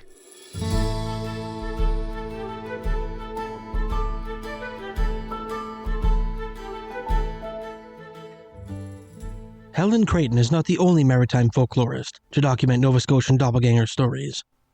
In his 1980 book, Ancient Peoples and Modern Ghosts, folklorist George Young, perhaps best known for his colorful theory regarding the nature of the fabled Oak Island treasure, included a forerunner story set in the fishing village of Riverport, located just south of Lunenburg. One day in 1974, while doing household chores, a young woman named Audrey Nouse who lived with her husband Frank in a large duplex in Riverport, caught a glimpse of a short, silver-haired man in a black suit standing in the living room, watching her with a mournful expression on his face. It was only for the briefest of moments, Young wrote. Then he'd disappear, as though he had never been. Audrey contemplated the vision for some time, and concluded that it was a forerunner, portending the death of her father, who had been diagnosed with a terminal illness the previous week. She decided to keep the distressing news a secret from her family. The old man appeared to Audrey several more times over the next 11 months, sometimes alone, and other times when she was in the company of friends and relatives, who apparently could not see him. One day, the old man appeared when Audrey's uncle was visiting. They'd been standing in the hallway chatting, Young wrote, both facing the direction of the living room doorway, when the old man materialized, just standing there and looking at her very sadly. The uncle became speechless, staring at the opening with wide eyes. Suddenly, the ghost was no longer there. "You saw something, didn't you?" Audrey asked. "Yes," was the uncle's only reply. "I've seen it several times before," she continued. "Sometimes he stands in the doorway like that, and sometimes he's just standing in the living room. One time, I saw him sitting in the old rocking chair. I wonder who he is." The uncle didn't say anything, but turned and walked back into the kitchen. Within a few minutes, he'd said his goodbyes and was gone. One morning, at around 9 o'clock, 11 months after the vision first appeared to her, the old man materialized in front of Audrey one last time. This time, the man wore a light gray suit, and wore a smile instead of the melancholy frown he typically affected. After about 5 seconds, he disappeared. Shortly afterwards, Young wrote, she received a call informing her that her father had peacefully passed away in his sleep. One last Nova Scotian doppelganger story appears in folklorist Mary L. Fraser's 1932 book, Folklore of Nova Scotia. This tale is set on Cape Breton Island, a large rugged isle which lies just north of the Nova Scotian peninsula, home to the brackish Bras-d'Or Lake. This story is remarkable in that the apparition seen was not a human being, but rather a lifeless machine, apparently challenging the notion held by some maritime folklorists that forerunners are the manifestations of souls of the living, divorced from the conscious mind of the people in question by some mysterious barrier. Some years ago, Fraser wrote, people who live on a certain hill at Barachois, Cape Breton, used to watch a phantom train glide noiselessly around the headlands of the Bras-d'Or, and came to a stop at a gate leading to one of the houses. One who saw it herself told me how at 7 o'clock every evening for a whole month, every family on the hill would go out of doors to see it. Every coach was lighted, but no people could be seen. At the hour of its approach, some people sometimes went down to the track to get a better look at it, but were disappointed at its not coming at all, although the watchers on the hill saw it as usual. At the end of the month, a man was killed by a train at the gate to which the phantom train used to come. Nobody saw it afterwards. This tale bears remarkable resemblance to another phantom train story from Medicine Hat, Alberta, which this author covered in detail in a previous piece. In this story, a pair of railway employees, upon rounding a particular cut bank at the eastern end of town one night, were confronted by the headlight of a westbound train on an imminent collision course with them. Right before impact, the oncoming locomotive glided laterally off the tracks and sped past them, its phantom crew waving greetings to them from their places in the cab. This eerie nighttime apparition, which recurred several more times, proved to be a warning or foreshadowing of a terrible train collision which took place on June 8, 1908, at the very spot where the apparition appeared. The crash killed 5 men, one of them an engineer who had seen the phantom train, and seriously injured 3 more, including a fireman who had witnessed the apparition. The Phantom Train of Medicine Hat is not the only Canadian doppelganger story set outside Nova Scotia. In his 1899 book, Wyandot Folklore, American historian William Elsley Connolly included a superstition of the Wyandot tribe, a marriage of the Huron and Petun nations, whose members are scattered throughout Quebec, Ontario, the American Midwest, and Oklahoma, which evokes a doppelganger phenomenon. Intriguingly, the Wyandot conception of the doppelganger seems to accord perfectly with Helen Creighton's Dreifachganger story from Lunenburg. Many superstitions are believed in to this day by the Wyandots, Connolly began. Perhaps some of them are those of white people. Others are of Indian origin. One of these is the seeing of the soul of a person. Often, persons that are known to be miles away or to be sick in bed are met on the highway, usually at the crossings of streams, or they are seen walking about the fields and paths. If they are seen in the forenoon, the omen is good for the person so seen, and the earlier seen, the better the omen. But if seen in the afternoon, the omen for the person so seen is bad. And if after sunset and before midnight, it indicates that the person so seen will die in a short time. The Wyandots appear to share a belief in doppelgangers with their historic Iroquois enemies, whose 17th century depredations resulted in the birth of their hybrid nation. Rather than being a portent of death and disaster, however, the doppelganger of Iroquois legend appears to be a First Nations variation of the evil twin trope of modern fiction. In his 1923 book, Seneca Myths and Folktales, American folklorist Arthur Caswell Parker included an old Seneca Iroquois legend about a youth who had black hair on one half of his head and reddish hair on the other, who lived with his sister in a wigwam in the woods. This young man, for reasons unexplained, had a double who shared his appearance in every respect, going so far as to wear the same clothes as him. In character, however, the double was the opposite of the youth he resembled. While the youth was virtuous and forthright, the double was treacherous and nefarious. One day, while the young man was away on a hunting trip, the double visited his sister and made romantic advances towards her. The sister angrily spurned these overtures and sent the double away, believing that she had been assaulted by her own brother. When the youth returned, his sister scolded him for his impropriety. The young man pleaded that the offender must have been his double, but the sister did not believe him.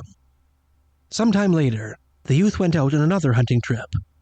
As before, his double visited his sister in her lodge, and was again angrily rebuffed. This time, however, the sister scratched the doppelganger's face with her fingernails, leaving angry red marks, which she hoped would help distinguish the supposed impostor from her real brother. Later that day, the brother returned home from his hunting trip, bearing marks on his face, identical to the scratch marks that his sister had left on the double, leaving the sister with no doubt that her brother had concocted the double story in an effort to escape censure for his deviant behavior. When confronted with this evidence, the brother pleaded that he had scratched his face on thorns while hunting deer, and surmised that whatever befalls his double also befalls him. The double returned to the lodge a third time when the brother was on a hunting trip. This time, the sister slit his shirt with a knife and spattered it with grease. When the brother returned home, his shirt bore similar damage, which he attributed to a broken tree limb and his lunch of bear grease soup. Predictably, his sister did not believe him. Determined to bring an end to his double's predations, the brother set out into the forest, located his mysterious duplicate, and brought him back to his lodge to present him to his sister. On the way, he proceeded to berate his double for his lecherous conduct toward his sister, and, heedless of the repercussions, shot him in the heart with an arrow. The sister saw her assailant fall to the floor, Connolly wrote, and then looked up as she heard her brother give a war cry and fall as dead, with blood streaming from a wound in his chest over his heart. In part 2 of this story, the brother is magically brought back to life. He disposes of the double's body, and warns his sister that the double's mother will soon arrive at the lodge, believing that her son had successfully won the object of his affection. He tells his sister that he must play the part of his double, and that the two of them must pretend to be man and wife. After a while, Connolly wrote, footsteps were heard, and the door was flung back. A witch woman looked into the lodge, and seeing someone that resembled her son standing closely to a young woman, the witch said, "I now perceive that I have a daughter-in-law." The deception is almost betrayed by the ghost of the double, who speaks to his mother through the flickering fire, telling her that he had been murdered by the man who is presently assuming his identity. The youth manages to explain this away, and agrees to return to his maternal lodge, as was Iroquois custom, with his new wife. After feigning married life in the witch's lodge, the young man and his sister make their escape. The doppelganger is perhaps the most baffling paranormal mystery this author has ever researched, a phenomenon which challenges our current assumptions regarding the nature of time and the condition of the human spirit. Many of the maritime informants who furnished Helen Creighton and Mary Fraser with their stories contend that forerunners, or preternatural warnings of disaster, of which the doppelganger phenomenon is but one type, are messages sent by spirits of the living, unbeknownst to the conscious minds of the people to whom they belong. This notion appears to rest on the mind-bending concept that the human spirit transcends the temporal dimension, apparently possessing either foreknowledge of the future or the ability to travel back in time. It flies in the face of the Western assumption that the human spirit and the human mind are united in life, separated only by death, and when considered in the light of locomotive doppelgangers, like the phantom trains of Broad Door Lake and Medicine Hat, it contradicts the age-old rule established by the international canon of ghost stories, that human spirits can only manifest in a form they once took in life. That doppelgangers are messages sent by some sort of intelligence seems to be undeniable, assuming such stories are true. But are the messengers truly spirits of the living, as many Maritimers contend? Is it possible that the bearers of these mortal missives are angelic in nature, serving either the divine or the diabolical? Might the conveyors of such gloomy prognostics be the spirits of the dearly departed, intending to prepare friends and relatives for their imminent reunions with their Maker? Or do they represent a hidden truth about reality, which the human mind has yet to comprehend?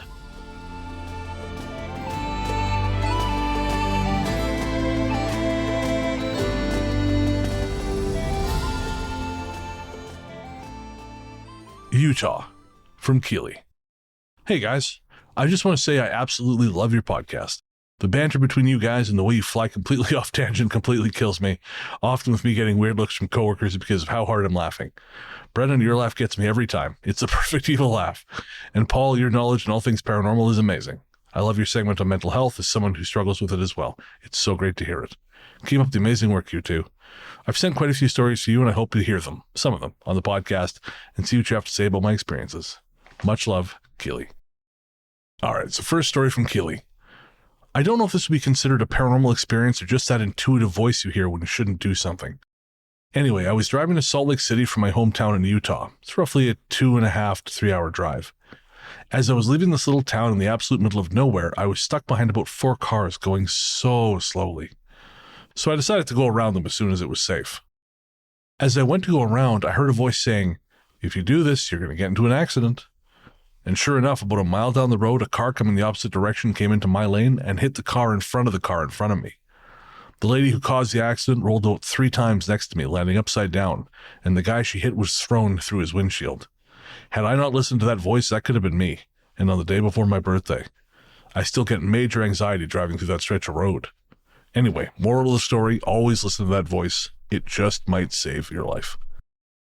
And Keeley, you're not kidding. I don't think I actually told you about this, Paul, but on the day I left to go to the airport, what should have been a 2-hour drive turned into 4 because of traffic. There was several car accidents along the way, so I was really quite pressed for time by the time I actually got to the park and ride to drop off my car. I was at the corner of the park and ride, the one I use. They share a parking lot with a water park. So I was just pulling up on the intersection when 3 car lengths ahead of me, a black SUV rocketed across the lane next to it. So basically the lane next to me, trying to get into my lane. And I suspect that the driver of the SUV was not aware that the light had turned red, because I think they expected the truck to keep going. When it didn't, they plowed into the back of a transport truck going about 80 kilometers an hour. And the front of that car exploded. It was horrific. And so I was shaking because this was a couple car lengths ahead of me, like this right in front of me, this happened. And so there's broken plastic and glass, shattered glass all over the road.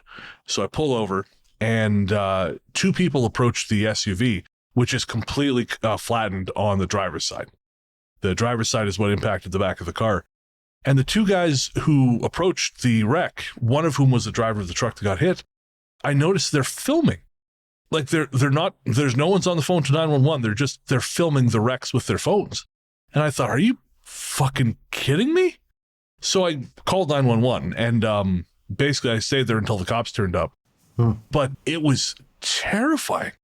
I was shaking for the rest of the day. I was so jangled because this, like I said, I found out later the driver was a 70-year-old woman who suffered life-changing injuries. I'm genuinely shocked she survived because when the police told me I could go, I pulled into the parking lot and then 2 minutes later we left again in the shuttle, but they had already brought the jaws of life and blocked off the entire intersection. And I found out later that road was closed for hours. Yeah. So in terms of timing, I was very lucky to get through when I did, but Jesus Christ, it happened so fast. Just in a heartbeat, I saw this vehicle dart out and I thought, uh-oh, and boom, just boom. It was horrible. And the worst thing was watching the passenger who was unharmed be unable to help their person in the front seat. Yeah. You know, like there was literally nothing you could do. It was so thoroughly mashed that the windshield wiper on the driver's side was dangling next to the driver's side window. It was, like I said, it was in Brampton, so I looked it up in the news later when I was in the air, and again, she survived, thank God. But it did not look like anyone could have survived that when I was there. Jesus Christ. Fate is a fickle thing at times. Is it ever? All right, so Keely's next story. One night I was home relaxing and making perlers. If you don't know what perlers are, they're little plastic beads you put together on a pegboard and they make a picture. Oh, okay. Yeah. I'll send one of the ones I was working on when this happened. Anyway, I set my tweezers down on the table to go to my board to look for a color that I needed. And when I came back, the tweezers were gone. I searched all over the place, even pulled the couch apart thinking maybe they'd fallen into the cushions. Keep in mind, these tweezers are bright green, kind of hard to miss. Finally, after about 5 minutes of searching my living room, I said, "Okay, you're funny, but can I have my tweezers back, please?" I looked down, and there they were, on the table where I left them. I then thanked it for returning them and finished my perler. This happens quite often. Things will just disappear like this. My roommate has had 2 TV remotes disappear and can't find them anywhere. I told her to acknowledge the spirit and asked to give it back to them, but she just tells me no and to get my ghost under control. Boy, I would just give in at that point, Paul. Like, all right, tell me what I need to tell the ghost. Well, usually if you ask nicely, things come back. Don't go, "Where the fuck's the remote, you fucking fuck?" What incentive is there to work with someone who starts negotiations off like that? Like, what are you, the sitting U.S. president? Come on. Number 3. A few years ago, I was able to go to my first investigation. My dad knew one of the girls that was in the group and mentioned to her how big I was into paranormal stuff. He brought me home the number of the person who founded that group and told me to call. They invited me to go with them to this cafe in town they go to quite often. I was stoked to have that opportunity. So I got there, they showed me all the equipment and told me what they were used for and whatnot. They then took me into the back room. I sat at one of the tables, and I sat an EMF meter down on the table next to me. The person I was with then began introducing me to any spirits that might be there, and said how excited I was to be there. She then stated for them to come close to set the meter off, if they were okay with me being there. Seconds later, it starts lighting up. They then handed me the infrared camera and told me to look around. I asked about a form I saw in the corner of the room. The guy walked over to make sure there wasn't an air vent or anything there that could be making the form show. When he said he wasn't, the lady I was with asked for it to raise its arm. Nothing happened. She then said, "We don't want you to do parlor tricks, we just want to know." All of a sudden, over the spirit box, we hear, "Yeah, sure." She kind of laughed and we went back to the front of the diner. Me and the founders of this group were talking, and everyone else that was there stepped out to smoke. As we were talking, all of a sudden, over the ghost box, we hear, "Kevin, where's Kevin?" The lady answered that he was outside and asked if she should go get him. The voice responded, "Yes, please," and it took everything I had not to squeal from excitement. That was the most exciting thing I've done as far as ghost hunts go. There's this place by Salt Lake City we go to quite regularly for raves and shows that have been around for ages. The Ghost Adventure scene recently did an investigation there. I've been trying to get in touch with someone to do my own investigation. I'll get back to you later if this is ever able to happen. That would be very cool. Absolutely. Speaking of infrared cameras, have you heard of the film Aggro Drift? No. So I first heard about it a couple of years ago. Are you familiar with the director Harmony Korine? Yes. Okay, right. Yeah. So folks, for those of you who don't know, he made Spring Breakers, he made The Beach Bum, Gummo. He's made a lot of very odd films in the course of his career. And his most recent film is called Aggro Drift. And he has decided that he wanted to come up with something that would be what comes after movies. What's the next step in the evolution of film? And according to him, it was Aggro Drift, which is an action film about a retiring assassin shot entirely in infrared. And he only showed it in a roadshow format, so you had to be at one of the places they screened it. It didn't play in normal theaters. And where they screened it was strip clubs across the U.S.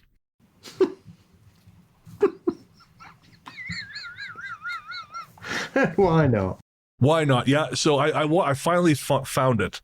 You can only rent or buy it. Yeah, I think you have to buy it from his website, which is essentially a shortened version of edgelord.com. Edgelord. Yeah. Is it 2005, eh? Well, one does wonder. And watching the film, I was like, maybe it is 2005. Because it is such a bad movie, but a bad movie with a very singular vision. And I was just thinking, imagine being an entity who exists in the infrared spectrum. And you're like, oh, well, the humans have finally got the technology, man. They're going to see us. And once and for all, we're going to be exposed in all our wonderful, terrible glory. And instead, they're just making this shitty movie about a guy who kills people while kind of saying bad poetry to himself. It's truly insane. You can find it, folks. I'll say I didn't rent it from edgelord.com. There are other ways to see it. I'm not normally someone who advocates for this, but for alternate ways of seeing films, but I had read that even if you buy it from the website, sometimes it doesn't play and there's no customer support. So no, go fuck yourself. No, thank you, sir. But there's a scene where he kills a guy and then he looks across the ocean and this sort of like horned demon rises out of the ocean. And I will say, in a film that is bonkers and slow and always boring, but at the same time never not cool to look at, this moment stuck out at me. And it's just this massive horned demon. I guess it represents his inner some horse shit. But it was actually kind of unsettling to watch this like horned thing rise out of the sea and take up the entirety of the sky as it was talking to this hitman. If you find it somewhere, or even if you just find a trailer, that shot might even be in the trailer. But it's genuinely like really fucking weird. All right. Well, we're going to save, there's a couple more here from Keely. We're going to save those because we're coming up on the end of our time together. But at the same time, thank you, Keely, so much. And I cannot wait to share these other stories on a future episode. We have our next 2 listener stories episodes already locked. We're very much looking forward to, if you remember, our This Haunted Life series from 2023, I think it was, or 2024, one of the two. It wasn't this year, it's all I know for sure. We have 2 new installments of coming up across 2 separate episodes of one listener with an extraordinarily haunted life and who has shared more of their adventures with us. So if you are a listener, you've got a story to tell, you want to hear your story told on, I guess it'll be 229 alongside the rest of Keely's stories, shoot us a message, ghoststoryguys@gmail.com. We're also on Instagram as The Ghost Story Guys. We're on Reddit as r/Ghost Story Guys Podcast. We are on Facebook as The Ghost Story Guys Finally Made a Group. And of course, again, you can always get me at ghoststoryguys@gmail.com. Thank you for listening, folks. As always, we deeply appreciate you. And we want to say big thanks to Hammerson Peters. He's such a talented dude. I actually didn't think he would respond at all. And he responded so quickly. And just seems like the sweetest guy. Absolutely. I discovered his channel 2 or 3 years ago. I absolutely love it. The stuff you learn is amazing. 100%. And you'll find a link in the show notes to Hammerson's YouTube channel. He doesn't do a podcast. It's all YouTube, but he does also do books. And I believe he composes his own music as well. Yes. Prepare yourself. If you've not discovered Hammerson for that rabbit hole, it will keep you entertained till this side of Christmas. Oh, yeah. He did that one. It was 4 hours long. Tales of Second Sight in Canada. Just bonkers stuff, but brilliantly researched, well narrated. Again, you'll find a link in the show notes for his YouTube channel, and you will not be disappointed.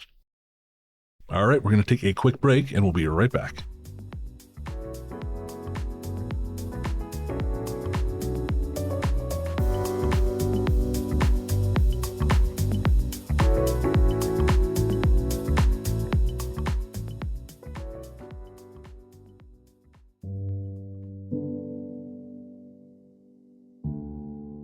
Hey there, listeners. Before you reach for that skip 15 seconds ahead button, I promise you this isn't an ad. We wanted to take a minute to talk to you about mental health. On this show, I've always tried to be as honest and open as possible about my struggles with depression and anxiety, because even though we've come a long way towards acknowledging the very real damage these things can do, there is still way too much lingering stigma about reaching out for help. And when you start to feel like there's no help, it's easy to start feeling like there's no hope. But Paul has joined me today to remind you there is always hope and there's always help. We're not going to try and talk you out of self-harming right now, because we know that's not how it works.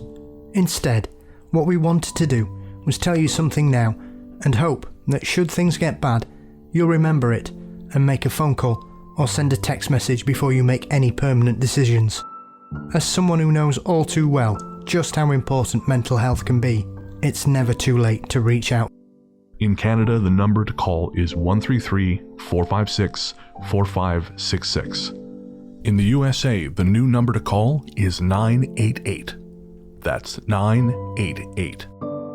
In the UK, the number to call is 116123 or text SHOUT, that's SHOUT, to 85258. In Australia, the number to call is 131114. However bad shit seems, it will pass. And no matter what your brain might be telling you at any given moment, and believe me when I say I know this intimately, there are people who love you and people who care deeply about how you treat yourself. Should a time come when you find yourself despairing, please know that we've both been where you are, and there is a way back to the world. Take care. Welcome back. You folks didn't hear that. We're just going to sail right past it.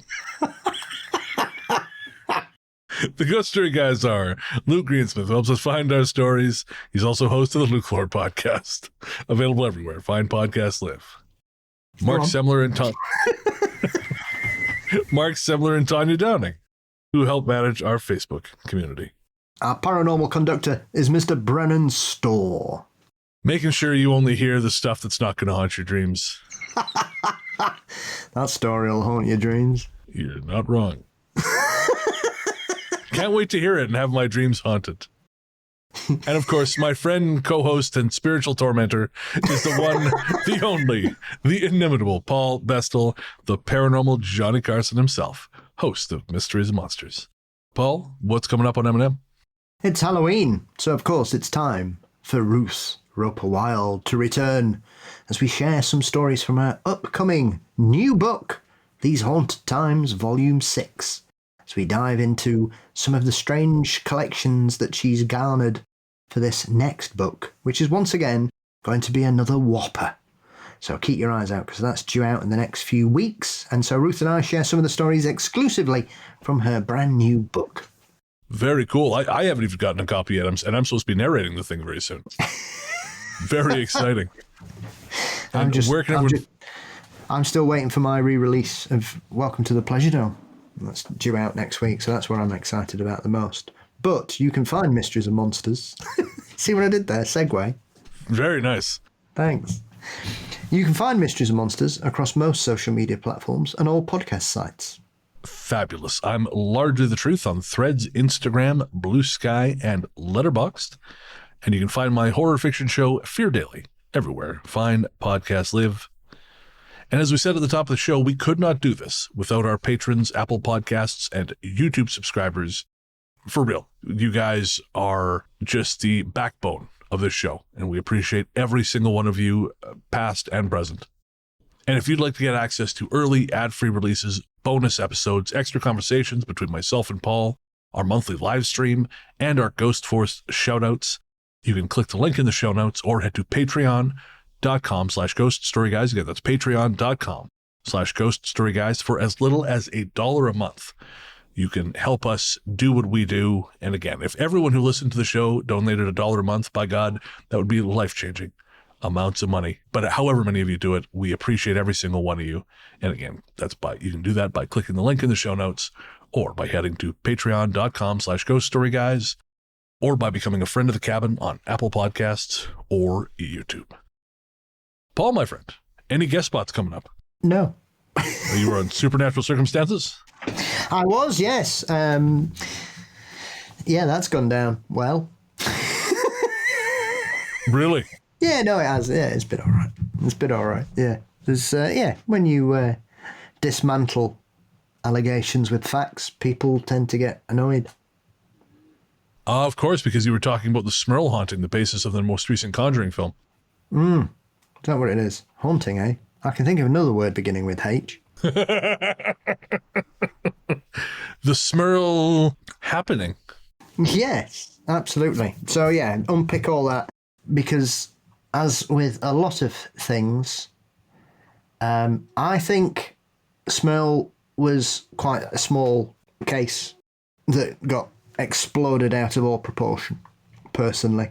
And it doesn't take you long. If you ignore the Warren narrative and look at the facts, you very quickly begin to start seeing the contradictions and things don't. And the fact that they couldn't stop talking to the press and they kept contradicting themselves and contradicting each other. Nothing happened before, nothing happened after. All the neighbours weren't very nice about them. It takes a lot to unite a community around a family claiming something, regardless, I think. Usually you'll get people who will defend them or stick with them. And there's a lot more to that than meets the eye. But that's how we should always be. And it's not just cases promoted by the Warrens. I think you should always be as sceptical as possible, because sceptical isn't complete dismissal or denial.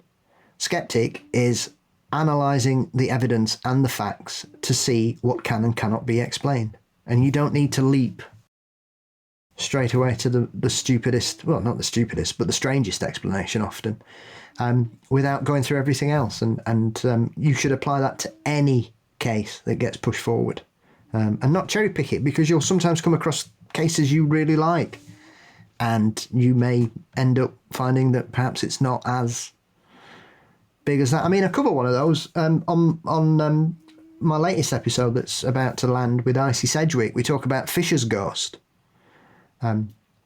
which is one of Australia's most famous ones. It's often put forward as the ghost that solved the murder, but the ghost story comes several years after the Celt case. So what's the truth?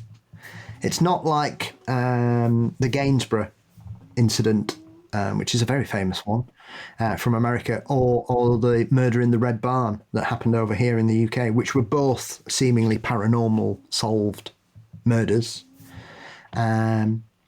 So I'm not saying it didn't happen like that, but it's perhaps it wasn't a ghost that solved the murder. It was Indigenous people and children that solved the murder, and the police would rather it was a ghost, shall we say.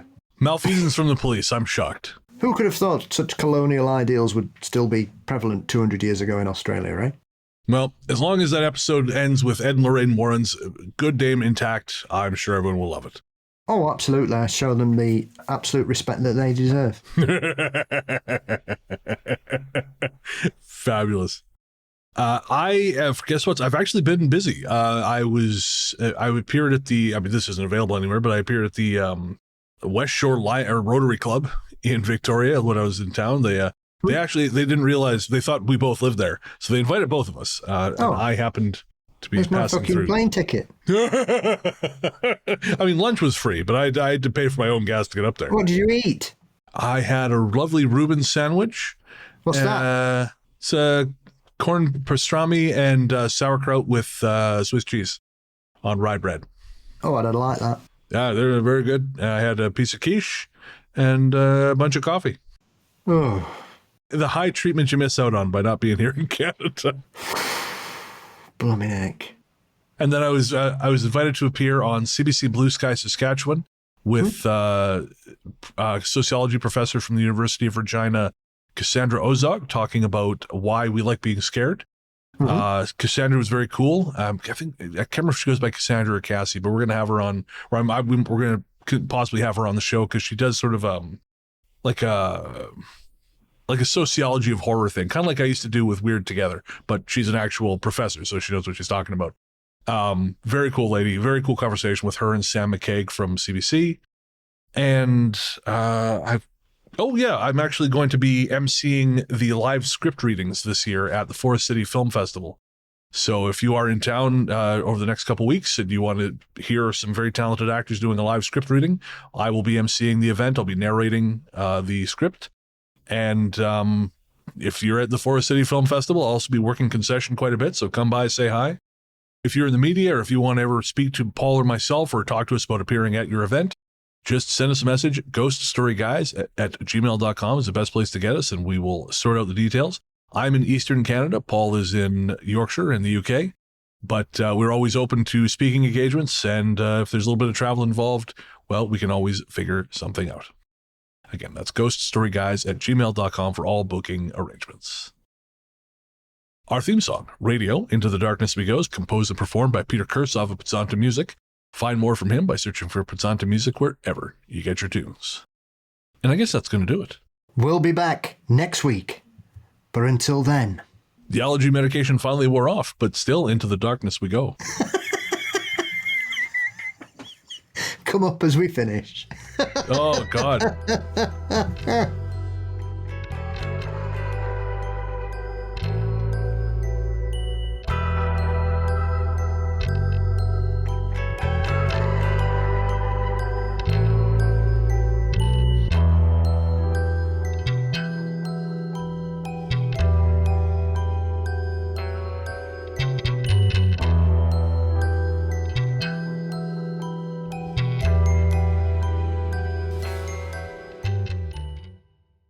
I fell asleep. You take all the time you want. Paul Bestel. I hated them before they were good. That's the next t-shirt. Just bear with me a second. I've just got a McAfee notification. Fuck off, John. Had to do the allergy med not out there. Take some coke, you'll be fine. Seems like a fucking James Elroy novel. I did some coke to take the edge off the allergy medication. God damn. Sorry, dude. I actually fell asleep that time. Fuck me. You just went... Yeah. I was fully dreaming. I was full REM sleep. Oh, man. I was like, wait, no, I'm live with Paul. Hang on. Fuck me. Why do you know this? I don't know. I don't have an answer for you. I know these things. I spend too much time on the internet. Yes, you do. Yeah, no, I can't even argue with that. That's just fact.